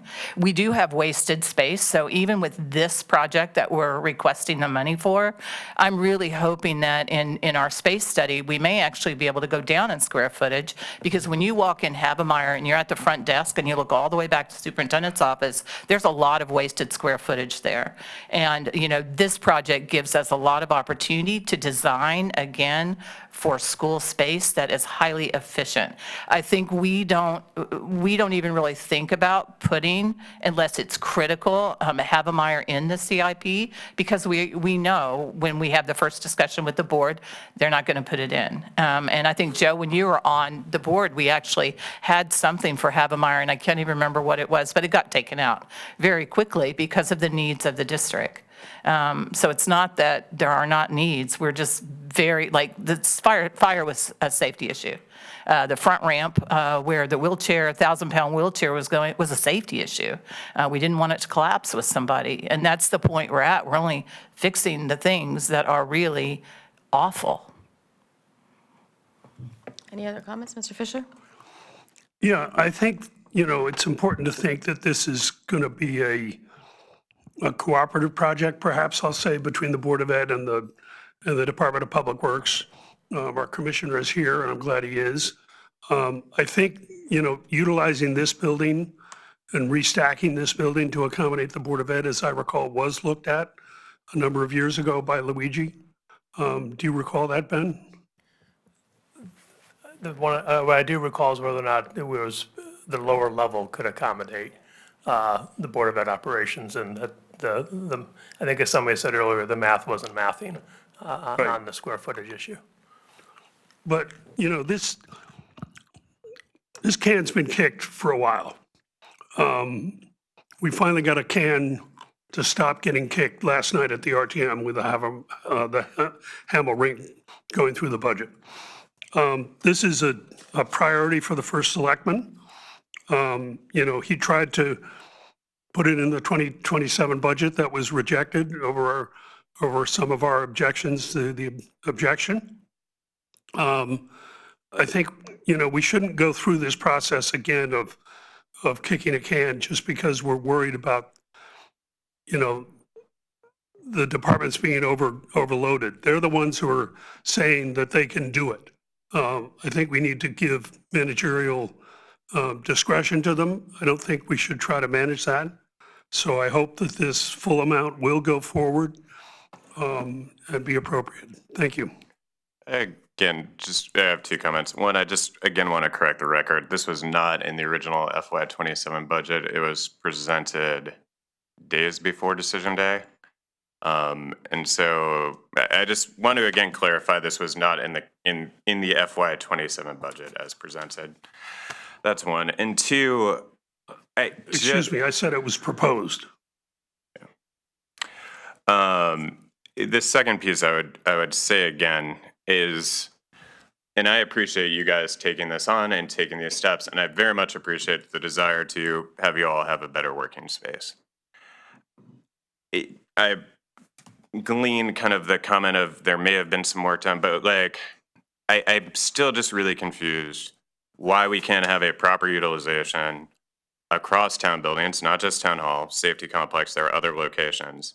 And that again sets us up for a structure to evaluate whether or not we as a town need to build another building, dedicated building for the town versus having a proper understanding of our space. You all have pursued that.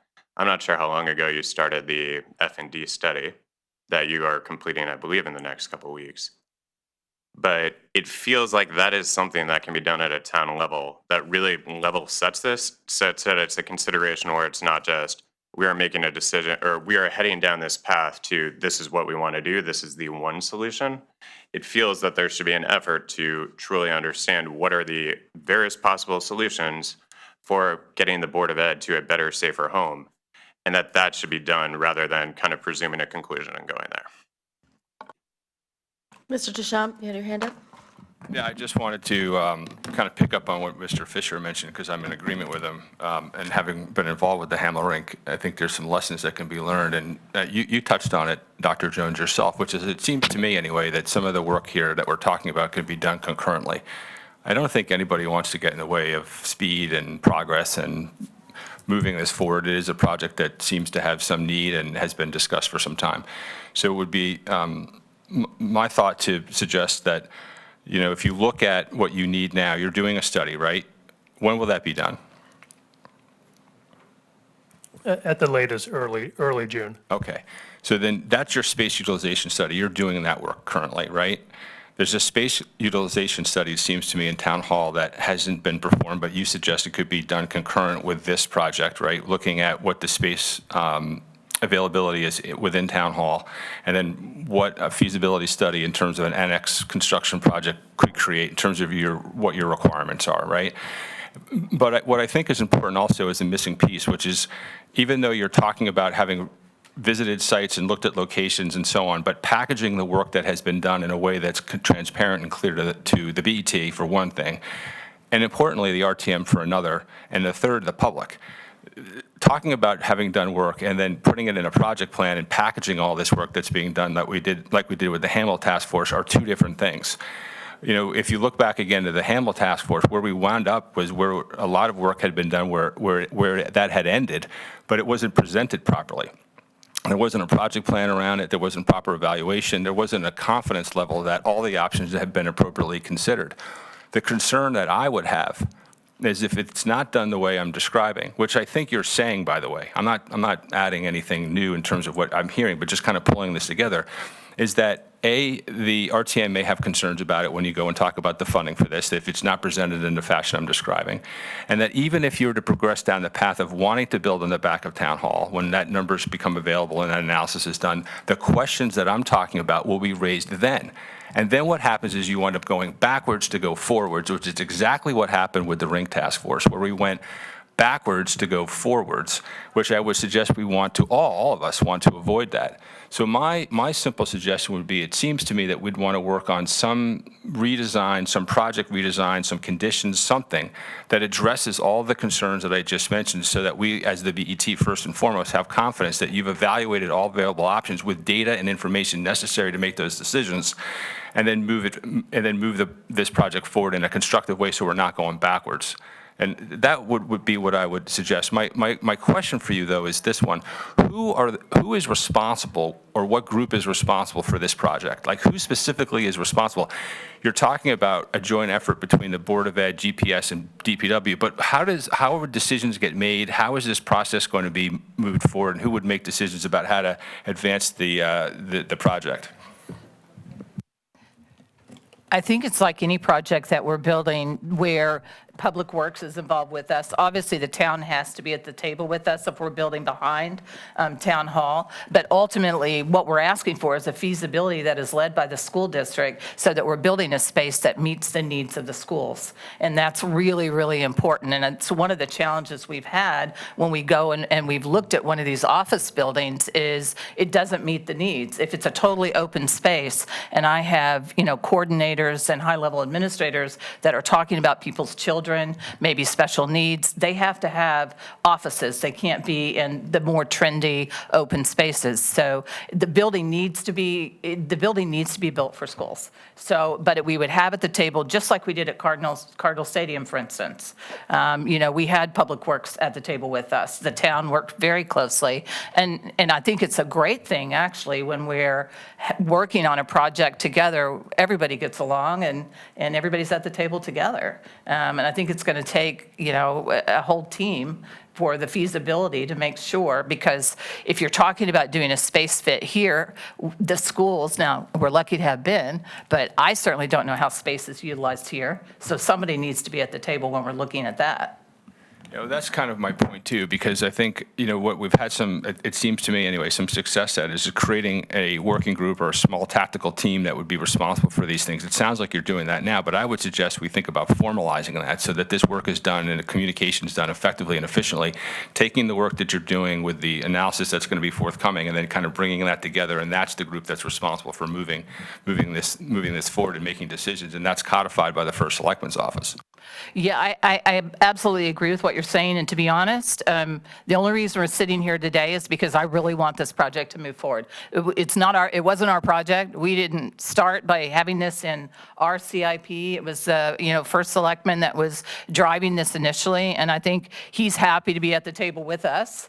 But we're here today asking for the interim because I know it was on there was discussion about having it on the agenda for decision day. I can't remember. You guys vote on so many things, whether it got taken out or wherever you ended up. But, it was suggested that we come for an interim, and there's, some thought, well, who should be going for the interim? I would love to see this happen. That's why I'm here today. And we will make sure that we do a thorough process, and if we need to add, again, the space study for Town Hall, which you almost have to if you're going to connect onto Town Hall anyway, I think we're all in favor of that. Mr. Kelly? Sorry to go again, but Tony, I'm kind of with you on this, and I'm listening to what my colleagues are saying about, they're sort of talking about a lot of work to get started before we get started. And it's kind of like the whole point is to get some money aside to get started. And I agree with all the things that my esteemed colleague said about feasibility studies on utilization of space, getting committees and groups together. But in order to do that stuff, to get started, we have to actually get started. I know that working with the Board of Ed folks for the 4 years I had the privilege of doing that, well, they're all busy. They got a lot of stuff going on over there. There's a lot of kids and a lot of schools and a lot of stuff, and they run a tight ship.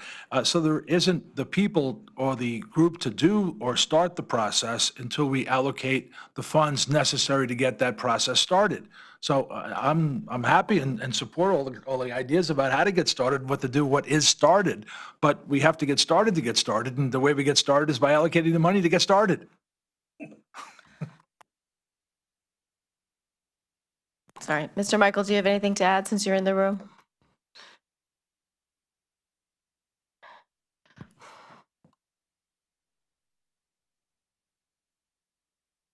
He can stand at the podium if you want. I would just say that Public Works, we do a constant utilization study of Town Hall, for sure. It's ongoing. Town Hall is 130,000 square feet right now. And, I think another question came up of how many staff are here. There's around 280 people, plus or minus.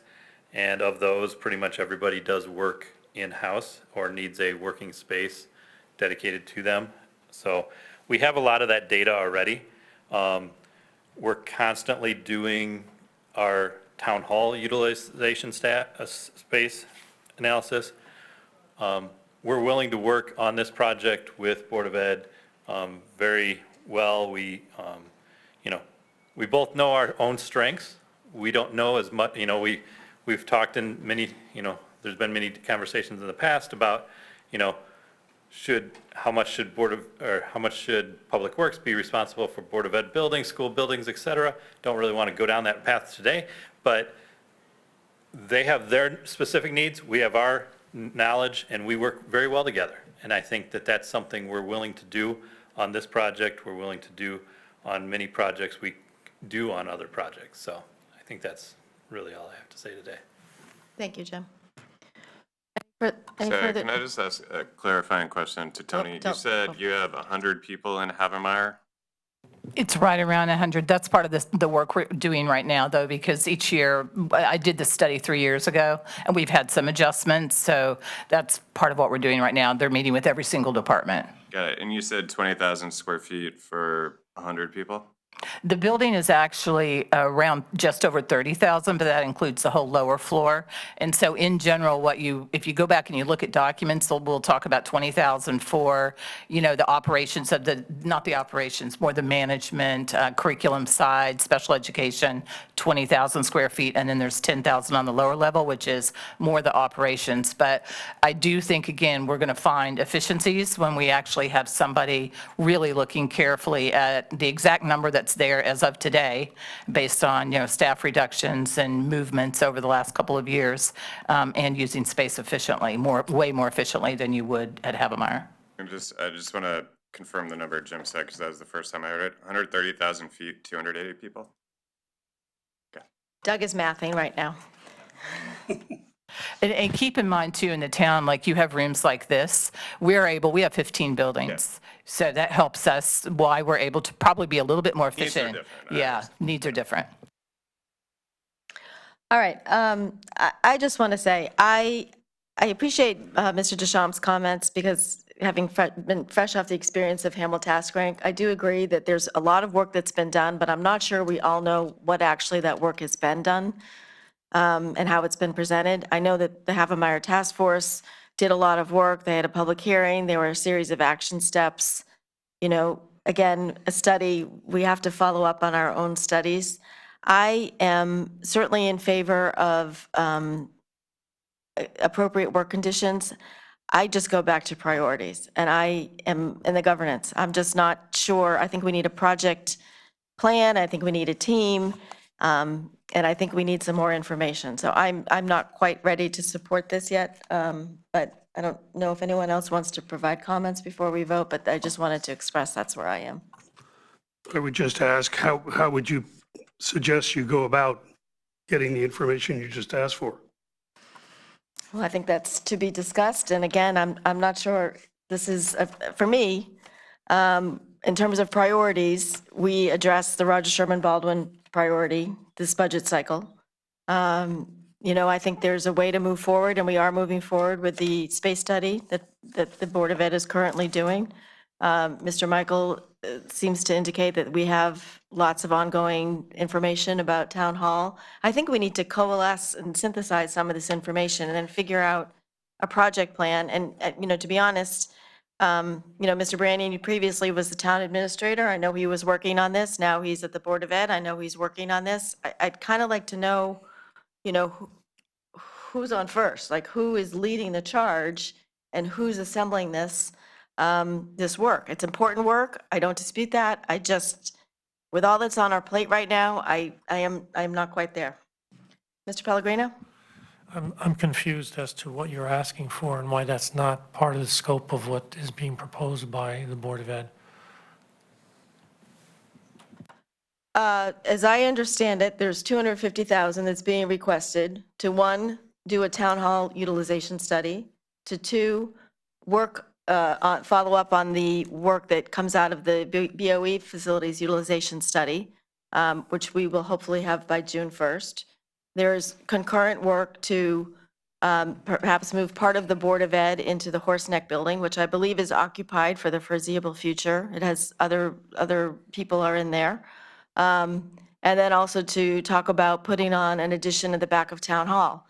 I've heard people say that, Town Hall, everything's going online. We're not going to have as many people traipsing through Town Hall. I mean, there's just a lot of information out there, and it's not been coalesced. And I just don't know why we need to do this now for work over the summer, given everything else that's going on. I would like to see this thoughtfully presented in next year's capital plan, with a project plan, with milestones, with a full understanding of who's leading the charge on this work. To be honest, putting on right now, the figure in the back of Town Hall is $26 million. I don't know if that makes any sense or how that number was arrived at.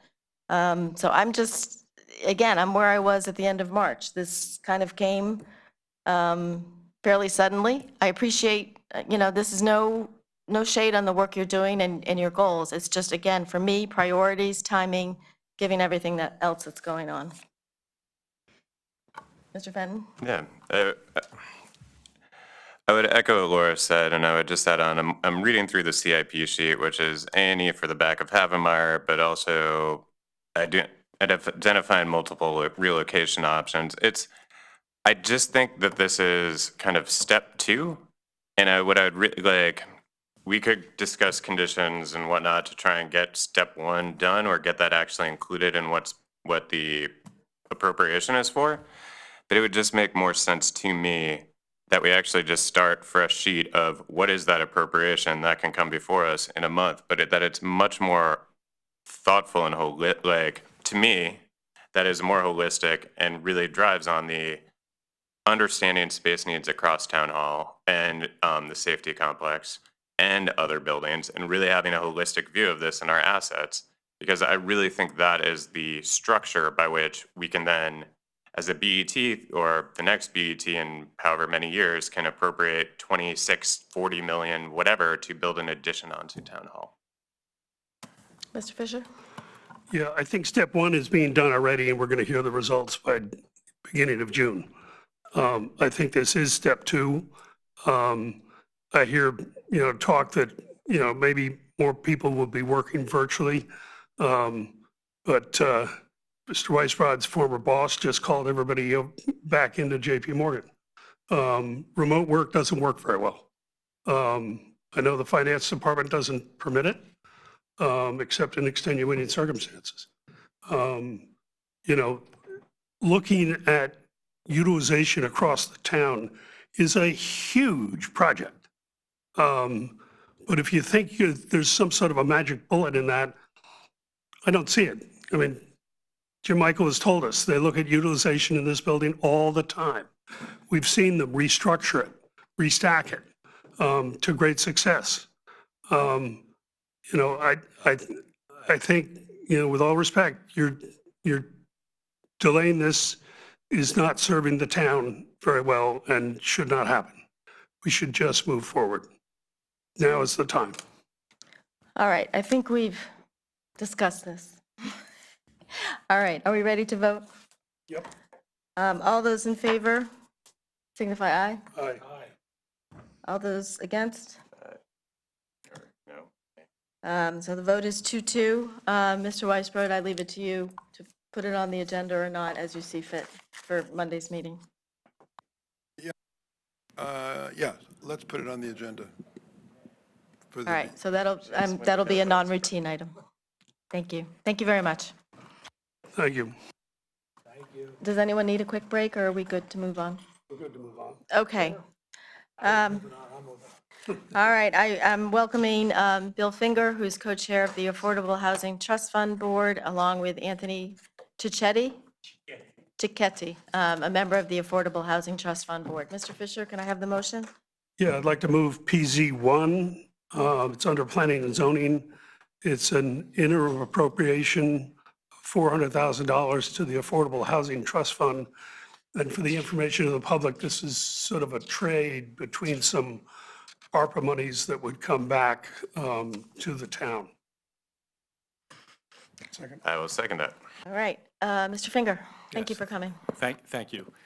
Yes, an integral part of this interim request is the fact that we're offering to give back $400,000 of the ARPA funding that the ARPA appropriations that the BET and the town have provided to us originally in 2022. Our memorandum gives you a little history, but if you give me an opportunity, I'll just relay that for others. In 2021, by town ordinance, an Affordable Housing Trust Fund was created for the town, and through that, an Affordable Housing Trust Board. In 2022, the BET allocated $1.1 million of ARPA funds to the Affordable Housing Trust Fund. Of that 1.1 million, 450,000 was conditioned upon us raising additional money, and they would match that dollar for dollar out of that 450,000 that was conditioned. The 650,000, and at that time, we represented to the BET that come 2024, 2 years subsequent to the time that they allocated the money, if we felt that we were not going to be in a position to to utilize those dollars, we would return it to the town so the town could repurpose those dollars for other ARPA approved projects. So in 2024, we came to the BET. We gave back, if you will, $550,000, 50% of that original $1.1 million of ARPA funds to the town, leaving us with $550,000. At that time, we also indicated that as we got into 2026, toward the middle of the year, if we did not think that we would be in a position to actually spend those dollars, we would come back to the BET, inform the BET, because we did not want the town to lose those dollars, because the ARPA funds have to be expended by the end of 2026. Otherwise, unspent dollars have to go back to the federal government, as I understand it. So thus, we're here saying that we think of the $550,000 that we still have of ARPA funds, there's probably $400,000 that we are not certain will be spent by year end.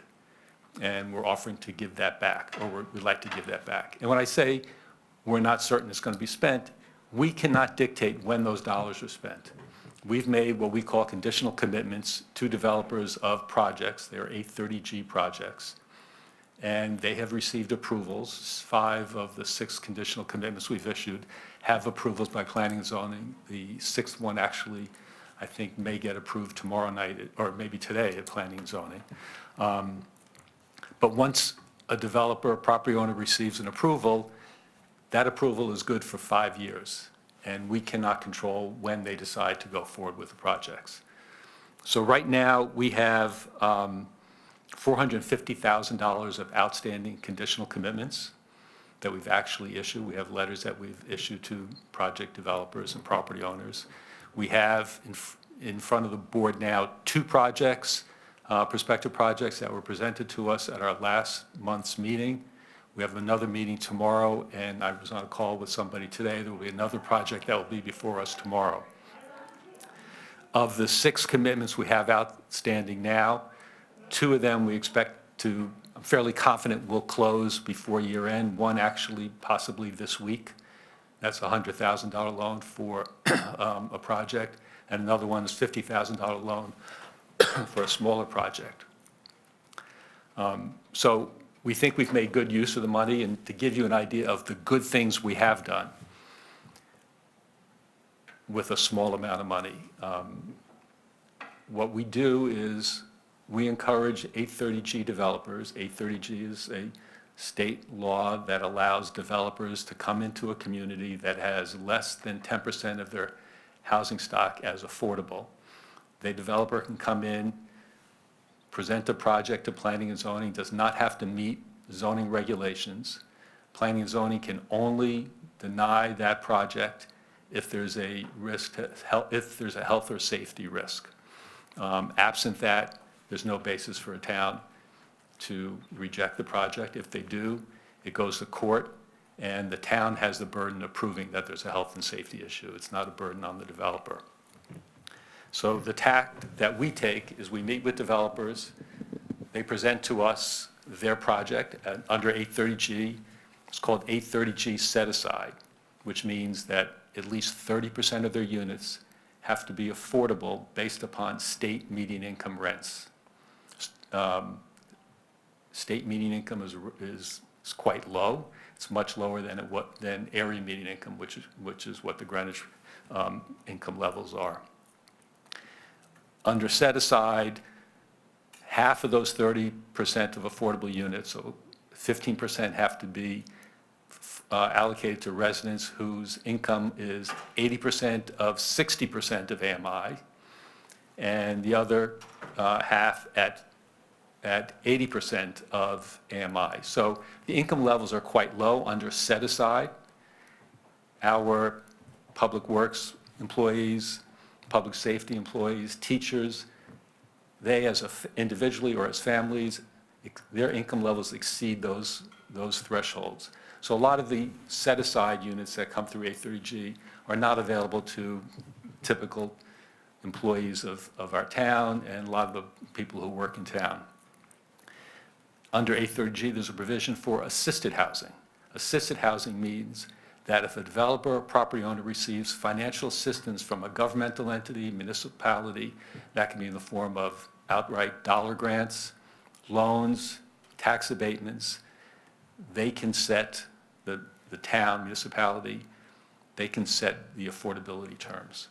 So our negotiation with developers is, you want to come in and build a 7-story project, we'd like it to be 5 stories, 6 stories, 4 stories. And what we can do is give you the incentive of giving you some money through a loan, and in turn, ask you to either reduce the size of your project so it's more in keeping with the community zoning regulations or the community location where it is located in town, or alternatively, increase the number of affordable units that you're proposing. So for example, give you 2 large projects that we've approved. Benedict Place, Benedict Court, which is in central Greenwich. They came in with 112 units set aside, only 30% to be affordable. We negotiated with them, and it was 6 stories, and they said, we do not want to reduce the size of the project. We said, okay, if we give you a loan, $100,000 loan, what will you do for us? They agreed to increase the number of affordable units from 30% to 40%. So this is a project, and it's 120 units now because they changed the size of all the units in the building. So that's a project that'll probably close this week or next week, where they'll be building 120 units. 48 of those units will be affordable units for this town. Another project is 1165 King Street.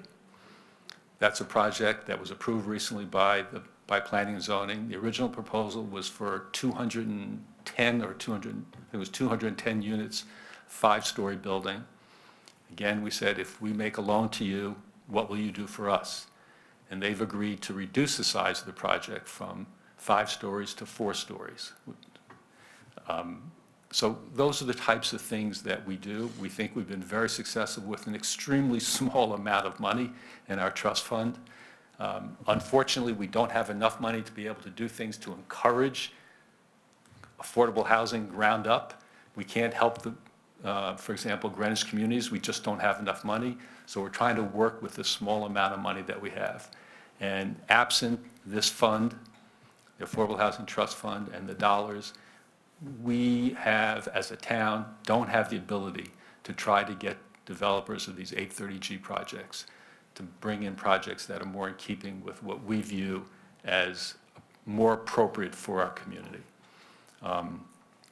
So again, we're offering to give back $400,000, and in return, as I think Mr. Fisher indicated, like an exchange, ask for $400,000 of interim so that we can continue to keep the work, keep going with the work that we're doing, and be able to fulfill these outstanding commitments that we still have on the record. We don't know when the projects will happen. Maybe they'll happen by year end, maybe they'll happen next year, maybe they won't happen, but we still have more projects that keep coming to us. And unless we have some amount of money in reserve, we'd be out of business. Thank you for that introduction. Anthony, do you have anything you'd like to add? To add to Bill's comments, we've also reshaped the narrative on how developers come to us. Developers, when we first started, were coming to us with studios and small 1-bedrooms that they were offering as affordable housing. The narrative that we've shaped with them is families need 2, 3-bedroom apartments to live in Greenwich. And now they're coming to us with offers of 2 and 3 bedrooms in their project plans. So we've done a lot to change the scenarios that developers and builders come to us with, which is important. And we wholeheartedly want to continue this progress we've made. And to Bill's point, it's a zero-sum game, right? We give back, you guys give to us. Thank you. Thank you. Mr. Kelly? Sorry for the naive question. The money is secured in first position on the loan, or is it at risk? No, it's a second position. Typically, well, in the 5 of the 6 commitments that we have out there, it would be a second position behind a construction loan. And the way we structured it is the interest rate is roughly 7%. It's 2% over the construction loan, or 7% if it's a floating construction loan. We'll just fix it at 7%. And money is held in the finance department to make things a little bit easier on the administration. Interest is due in arrears annually as opposed to monthly. When the construction loan is paid and the mortgage is then put onto the property, is that then ahead of our position? Yes. Thank you. Sorry, and just, can I follow up on that? What was the term of the loans? Time? The term of our loans? Yeah. I believe we're 30 years. All the project, I'd have to get back to you, Doug. I don't recall if it's 20 or 30 years. It's 20. 20 on our loans. Yeah, 20 on our loans, and prepayable at any time. Got it. So just to sort of summarize your introduction, and I appreciate that table setting. So this small amount of money that we are offering through a loan program allows us to, or allows developers to, their projects work because they can charge higher rents because we're doing not just affordable housing, but assisted housing. Their projects presumably work before we're in the picture, because they're proposing 830G with 30% of the units being set aside, which are lower income threshold rents. What we've said to them is, we'll create an opportunity for you to have your affordable rent set at higher income levels, so your revenue will be higher. We want you to be net income neutral. In order to get there, you have to reduce the size of your project, so you'll have fewer units, because your rents are higher on the affordable ones, or increase the number of affordable units you have, substituting affordable for market rate, again, so your net income is roughly the same. Their projects, again, they're the ones who decide whether a project they're presenting is affordable, is economically viable or not. Presumably, they're not coming in and proposing a project that's not economically viable. If we don't think it's economically viable, we'll just leave it alone and let them die on the vine, so to speak. So we're just providing an opportunity to increase affordable units, reduce the size of the project for a small loan. And I will say this, that, I don't know how many tens or hundreds of millions of dollars the construction loan is for Benedict Place, for example. $100,000 second position loan is peanuts. And, the kind of questions I have is, Bill, when can we pay the loan back? Can we pay it back the day after? Can we pay it back a year later? Yeah. It's, they have to go through intercreditor deals with their construction lender. It's sometimes more complicated than it's worth on paper, but when you look at it, for them, there's a huge benefit because of, they can bring something in that's, received a little bit better in the community than it might otherwise have been. So No prepayment penalty. Yeah, no prepayment. I wouldn't think Right. so. All right, so the request is you're retaining 150,000 because you think two of these projects will close before year end. Yes. I think we all are in agreement that we do not want to give any of this federal ARPA money back to, we want it deployed. I know our comptroller has identified a project that the $400,000 can be applied against. Joan, do you want to just mention that? Yeah, because I do want to be very clear that the projects that have to be committed within the terms of ARPA, which means before 12/31/24, that's the only way we're allowed to transfer them. The only way we can do that now is with capital projects. So this $400,000 is going to reduce borrowings, reduce capital needs. It's a couple of HVAC projects at the Board of Ed. This $400,000 is an appropriation to fund balance. So just to be very clear on that. Yeah, so it's apples and oranges. Any questions? Mr. Kelly, did you have another? Just a brief one, sorry, I'm just intrigued by this, I didn't do my homework, so I don't know exactly what you do. So the at-risk, because your mortgage is like 80% of the asset valuation, then you mortgage, when you replace the construction loan with the mortgage, it's going to be 80% of the value of the asset. You're talking about the developer when they replace it? Correct, yeah. Well, their construction loan, is going to be probably anywhere from 60 to 70% of their cost. Right. Typically. And when they refinance that with a permanent loan, it's going to be a function of, again, what cap rates are, what their net income level is. So about 8% a lot of times. I would yeah. think if I'm a good developer, you're going to want at least 80%, maybe even more if you're fortunate. So our money is at risk, or this money is at risk if you have a declining price, declining real estate valuations. So what you're really analyzing here is the savings or the advantage to the community by having the reduced density versus the at-risk money we're putting up. In an increasing real estate market, there's no risk. It all gets paid back. But if things turn the other way, things could go wrong as far as the money. But we have to make sure that the less density, the less affordable housing that they'll build in return for the loan is worth the risk. Correct. Thank you. I think I recall from the previous give back that there was a similar request for additional funding that did not go forward. When we came previously. When you gave back the 550. We asked for, at that time, to make a swap, if you will, or exchange for that remaining 550, give it all back to you in exchange for 550. And the Right, decision was which not we to didn't do. go forward with. Correct. Right. Correct. And I remember seeing a whole list of projects, I believe, at that time. You know, and obviously, no projects have come to fruition since then. So, you know, this is a bit of a conundrum. I mean, you know, on the one hand, I think, and a lot of people think 830 is defective. One of the biggest reasons I think it's defective is because it doesn't put a permanent restriction on affordability. It only lasts for, I think, 40 years. So it puts the town on a treadmill. But, you know, the conundrum is we want to be, you know, showing the state that we're doing everything possible to meet the requirements of these silly laws, should we say? But, you know, you've not closed on any deals. The $50,000 deal, I think it's Ridge Street or Oak Ridge Street, Oak Ridge. That was approved by planning and zoning a year ago. What gives you confidence that that one's going to actually go forward when there's been so many that have not gone forward in the last 2 or 3 years? That one in particular, the loan documents have been exchanged between the lawyers. Yesterday, I approved the environmental report for the property, and they already have an approved affordability and declaration of restrictions with the town. And they're in discussions with their, not in discussions, they have their commitment from their construction lender, Ion Bank.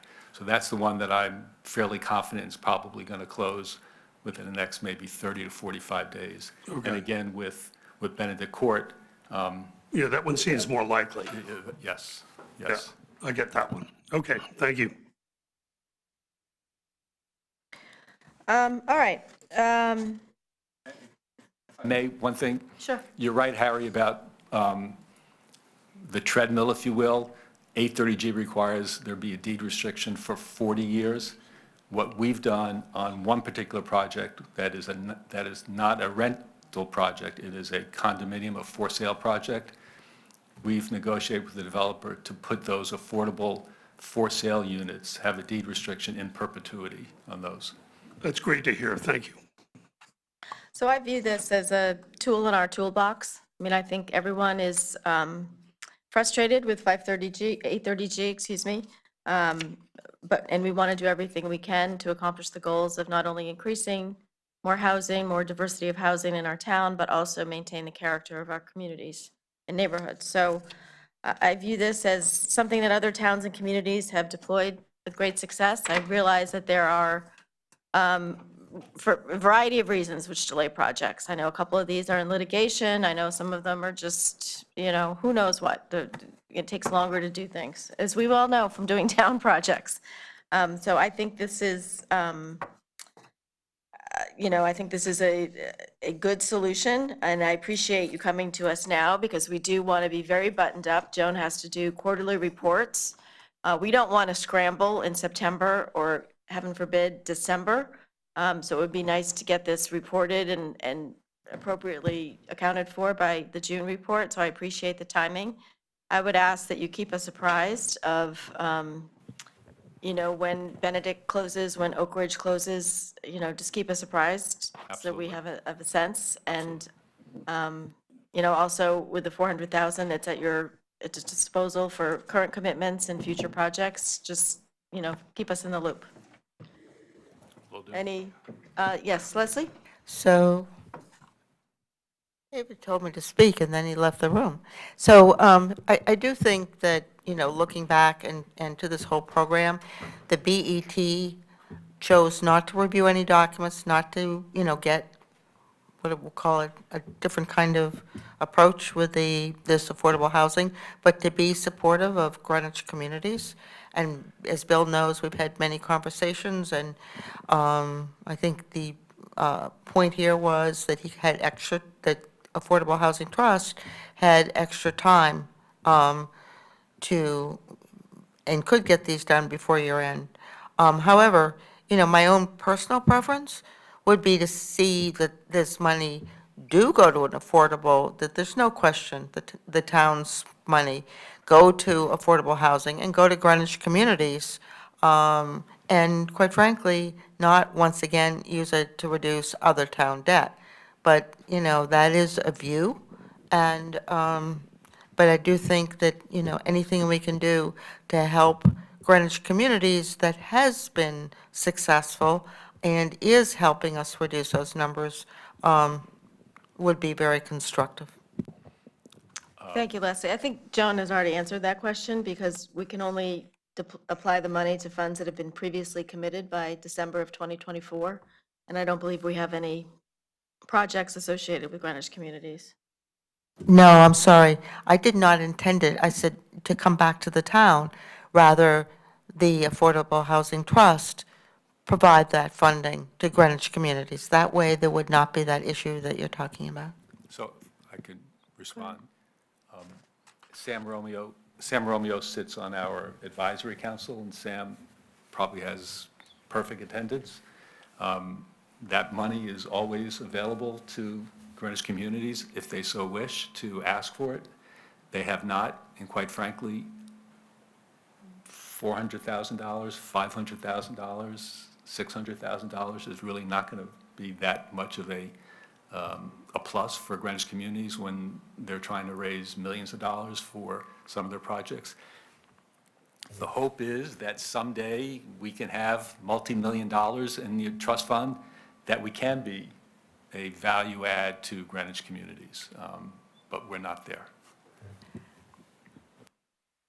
So, I agree that it's a small amount, but quite frankly, over the years, as you know, I've sat in, the CBGD, which we saw earlier in this program, and I've always supported any amounts that that program can provide to Greenwich communities, and generally those amounts are half that amount of 500,000 or whatever. And so I think that they're grateful for anything they could get that can help us with these initiatives. And what they're trying to do now is just upgrade and improve housing that they have so that it now fits with the program as well as, totally new units. So that's a view. Thank you. Thank you, Leslie. Any other questions before we vote? All right, all those in favor?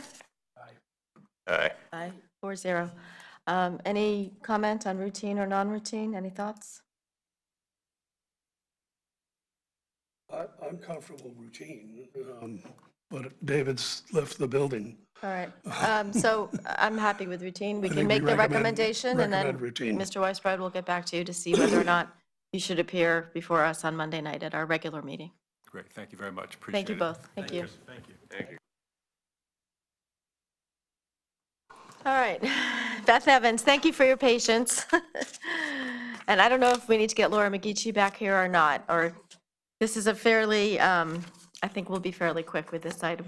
I hope so, and Laura's not available, so But first, hopefully before I you can- start, Hold on a Mr. sec. Fisher needs to give the motion. I want to make a motion to get CC1, Conservation Commission, $49,536, approval to use a DEEP grant for Byram Branches, is it, or should it be Beaches?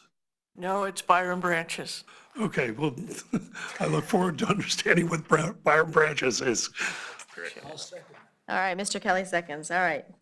Thank you. Thank you, Madam Chair. The DEEP grant we got is part of their Trees for Communities grant program. My staff applied last year for a grant to plant trees on both private and public property in Byram. Byram is identified by DEEP as an environmentally vulnerable, a part of Byram is identified as an environmentally vulnerable area. And this grant is intended to increase the tree canopy, cooling, flood retention, all sorts of benefits the trees provide in other parts of town to that area of Byram. We were fortunate to have the backing of several partners in this: Greenwich Tree Conservancy, Parks and Recreation Department, the Byram Neighborhood Association, New Lebanon School, and Byram Schubert Library, and the Friends of Byram Park. So they all came together and said, yes, let's go for this grant. And it turned out that we were one of, I believe, 14 communities out of 169 to receive funding from DEEP. It is effective now through summer of 2027, and it's a reimbursement grant. So we need to spend the money, show them receipts, give them quarterly reports, and then they will reimburse the town for that fund. I'm happy to answer any questions. Part of the fund will pay for the trees themselves. Part of the fund will pay for landscapers to install those trees. Our department will be doing educational outreach to the community for ways of caring for trees and making sure that those trees survive, and general educational programs just to enforce resiliency and the part that trees play. So I assume the tree warden is involved in identifying the trees that... Dr. Kramer is very much involved. He will be helping us, and we have local wholesale landscape places that have, we got real costs for trees from them and real costs from landscape professionals for installing those trees. So that's all covered by this grant. Great. First of all, congratulations on receiving this grant and everyone working together for this. I have just one question. Rough numbers, like how many trees do we get out of a $50,000 grant? The intent is to plant at least 100 trees and probably, hopefully more, on private property, and about that same number on public land, including the library, street right-of-ways, things like that. And don't forget, it's not just buying the trees, it's installing them and making sure that they survive. Thank you. All right.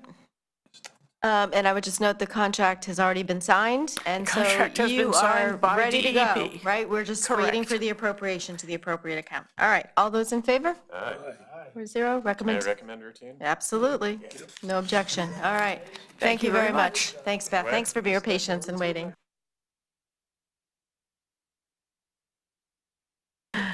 I know, this is a long meeting for us. Okay, I welcome on Zoom Trish Tomlinson, the director of the Perrott Library. Mr. Fisher, can you make the motion? Yeah, I'd like to move PL2, the Perrott Library, a transfer for electricity and maintenance of $22,870. Second. Okay. Welcome, Trish. Thanks for joining us on Zoom. You want to just tell us what happened Thank here? you. Yes, for one of the lines, it was our, the snow, we ran out of funds to clear our parking lot and sidewalks. With electricity, our estimate simply didn't cover what the costs were this year. And I believe the last part of it was we had a boiler catch on fire several weeks ago and, had to get that replaced. So it's just these unanticipated expenses that exceeded budget. All right, and you have the capacity in your 100 line to transfer the funds. Yes, we do. We had 2 retirements this past year, which gave us some extra funds in our salary lines to transfer to cover these unanticipated expenses. Any questions, Mr. Fisher? Yeah, I mean, we've, excuse me, we've seen this before with Parat, with miscellaneous transfers, so I'm going to ask the question I always ask on these. Are you confident the fiscal '27 budget is properly prepared, other than anticipating snow expense? Correct. This was a budget I inherited from my predecessor.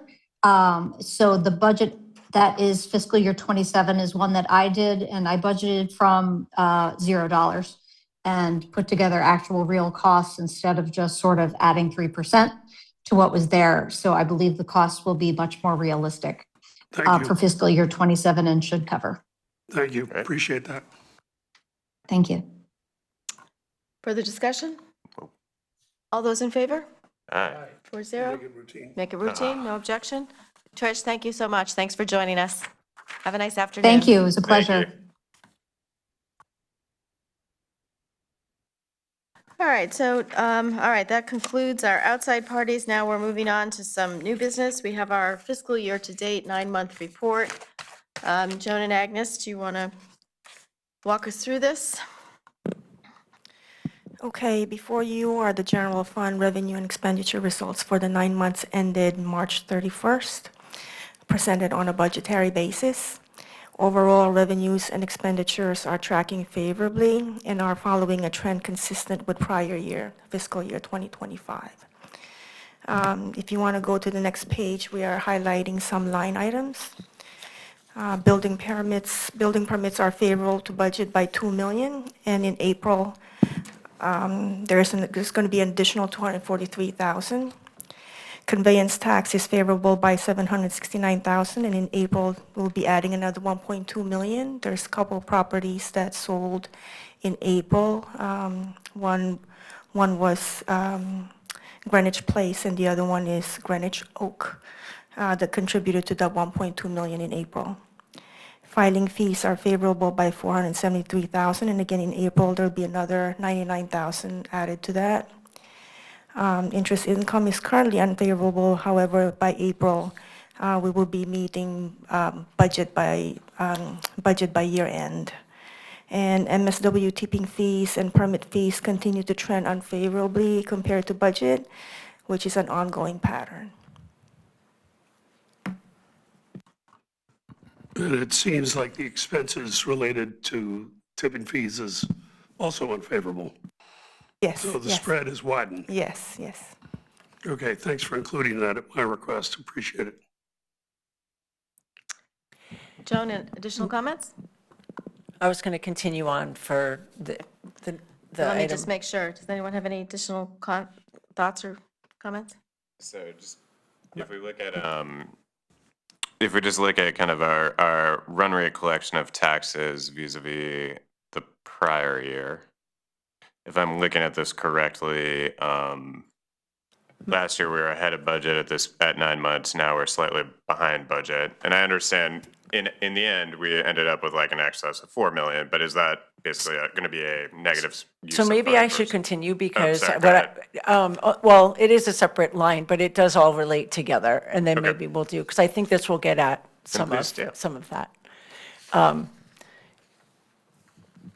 So I'm just going to kind of go down the same line items from that same schedule. However, I have updated info through end of August, even last week. So I did some projections for full year so that, because you kind of wanted to see where fund balance might come out. So I'm just going to kind of walk through the same line items. So taxes and special assessments, as of April 30, is more in line with fiscal 25, to answer your question, Doug.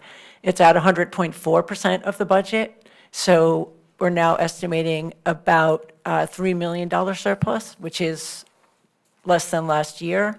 But there are a couple reasons for that, which I won't get into right now. For licenses and permits, that's the biggest thing there is building permits. That's $2.7 million favorable as of April 30th, conservatively estimating $3 million for the full year. Fines and forfeitures, that's mostly parking fines. It also includes alarm ordinance fines, and that looks to be about at budget. Use of money and property, interest is $7 million as of April 30. So projecting about $1.4 million surplus for the full year. Intergovernmental, that's includes the SPED excess cost grant, various grants, the pilot tax exempt grant of $1 million, education cost sharing. So the majority of those will come in close to budget. So there's not really any concern in that line. For the charges for current services, that includes your tipping fees. As Agnes had mentioned, that's going the other way. Resident permit fees, is also 117,000. So there'll be a deficit on that side, but it's partially offset by lower expenses, as we just mentioned. Pre-K tuition is up, it's 903,000 as of April 30 versus 768. Plan review services, 1 million versus budget of 700,000. So that line will be, we're estimating a surplus of about 500,000. Other income, that's mainly cancellation of prior year encumbrances. We're at 2.5 million year to date. There's a $2 million budget. We would estimate a $1 million surplus there. And there is something else in that account that has to get reclassed into taxes. So that will be, we're estimating about $1 million surplus there. Transfers in, the Board of Ed grant fund allocations of benefits are in that line. We don't do that until the last payroll for the Board of Ed, which is in a couple of weeks. So that's 800,000. That will come back. And then there's a couple other things in there. We estimate an actual deficit of about 700,000, mostly due to unabsorbed fringes for the Nathaniel Witherell, because that's actually revenue income to us. On the expense side, based on how we're tracking versus prior year and a preliminary estimate from the Board of Ed, along with estimated about 6 million of surplus from healthcare, that's for full year, total surplus estimated about 12.5 million. So in total, I'm sure that Doug was calculating all of that. A conservative estimate about 8.5, tell me if you got the same thing, 8.5 million in revenues surplus, 12.5 million in expense, for a total of just under 21 million. This does include the 1 million snow appropriation in DPW, and it does include the 2.5 million Board of Ed, because that's in these numbers. So if you add back the 3.5 million, we would have been at 24.5 million, which would have easily covered the $23.8 million budgeted use of fund balance. But with these two items being 3.5 million, we could see a deficit or use of fund balance of in the range of 2 to 3 million. Sorry, I'm blanking. What's the 2.5 million? That's the non-lapsing account from the Board of Non-lapsing Ed. account, right, thank you. So that's basically the busing. All right, so Honestly, pretty good. I think that's pretty Thank good. you. Yeah. Thank you. All right. Any questions? Nope. This is why we have videotape, so we can go back and catch all that. Thank you, Joan, for doing that work. Anything else on the other funds? I don't think there's anything to highlight, but you did the work, so let me know. Maybe we should touch on Nathaniel Witherell. It is uncanny, I will say, going back to the first chart, how close we are to last year. It's just, I don't know if that's just coincidence, it's just kind of remarkable. That's a reflection of our budgeting process. There we go, take all the credit. Anything to highlight on the other funds? You know what's happening with Nathaniel Witherell. Their census is still in the low 150s. That's not between now and year end. I just don't see that flipping around.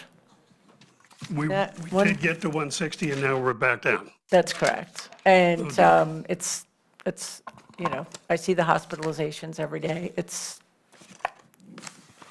They might be doing things that are trending another way, but there's definitely the outbound as well. So they'll be coming before us in July, before the full DET. So we will get a chance to ask our questions. That's exactly right. All right, thank you very much for that work. I think that's really helpful. The next item is capital project report, update on closeouts. We're not going to go into this. The debt and fund balance policy is meeting tomorrow, and in their packet is a detailed list of closeouts as well as open capital projects. I did just want to highlight this, though, because per our policies, it says all uncommitted appropriations shall revert to the town treasury, except for those capital improvements that may, at the end of the fiscal year, with the approval of the BET, be continued and set up for the same purpose for one additional year after the fiscal year in which the appropriation was originally made. I think from a practical standpoint, this is hard to do just based on timing of projects, but I think there are a few projects that have remained open that haven't started that we may want to look at. So I'm flagging this as something that we should look at in June or July. There are a couple. I don't know if you want to add any. Well, just wanted to add that tomorrow at the Debt and Fund Balance Committee meeting, that is on the agenda, and that is one of their goals as well. So maybe joint effort. Yeah, I mean, and this is, the charge of the Debt and Fund Balance Committee versus the Budget Committee. I do think this is in our purview. So we will figure it out, but it's important that the work be recognized and get done. So that's all I'm going to say about that. I'll make a motion to approve the budget, the April 14th, 2026 Budget Committee meeting. Minutes. All right, moving on. Is there a second to approve the minutes? Second. All right, all those in favor? All those in favor? 4-0. All right, I said 3:30, so give me 5 seconds to do a quick chair report. So last night, the RTM voted 170 in favor, 13 against, with 1 abstention of the operating and capital budget as amended. The amendment was a reduction of $100,000 for the Roger Sherman Baldwin capital project, which still leaves $150,000 to determine where the Parks and Trees building might be located off-site. So I just wanted to really commend everyone for that. We made it to the finish line, I think, with a very positive result. There was a lot of good discussion, and we couldn't have done it without our finance team and Leo and everyone supporting us. So thank you very much. We appreciate it. I just want to note for the record that the bonding resolution that the BET approved was for $69,813,000. Agnes later made a correction because we had netted out a lot SIP grant, which you typically don't do, so the amount had been revised. And then with the reduction of the $100,000, the new amount is slightly different. And where the heck is that? Do you have that right? The new amount, just for the record, I have it right here, is $71,714,000. And both the bonding resolutions for capital and sewer passed as well. Looking ahead till June, the only thing I know is coming is TAG is coming for hopefully a brief progress report. And then we are likely going to have some transfers, as we typically do, before year end. And I would just add, we've just completed the budget process, and we're already thinking ahead to next year's budget. So if you have any comments or reflections that should be included in budget guidelines while they're fresh in your mind, jot them down, and we can be sure to include them and discuss them. One of them, I think, that is obvious is looking at revenues, not just expenses. I think we went through the budget this year. That was something that we highlighted to look at. I think we'll be looking more at operating efficiencies. I think we've got the capital pretty well. We've got a process in place, but I think there's, we can turn our focus to the operating budget. So I just put that out there to start thinking about it, because my goal is to have a draft of the budget guidelines for first read in September with a vote in October. So that is the goal. With that, is there a motion to adjourn? I'll make that motion. Second, all in favor? Aye. 3:27, we're adjourned. Thank you, everybody. Good job, Laura. Hey, Doug, are you in a hurry? You got 5 minutes for a chat. I got 5 minutes. Are we going to talk about the economics of the Affordable Housing Trust? So I was working through that over there. I'm like, That's, I'm like, you got $8,000, $8,500.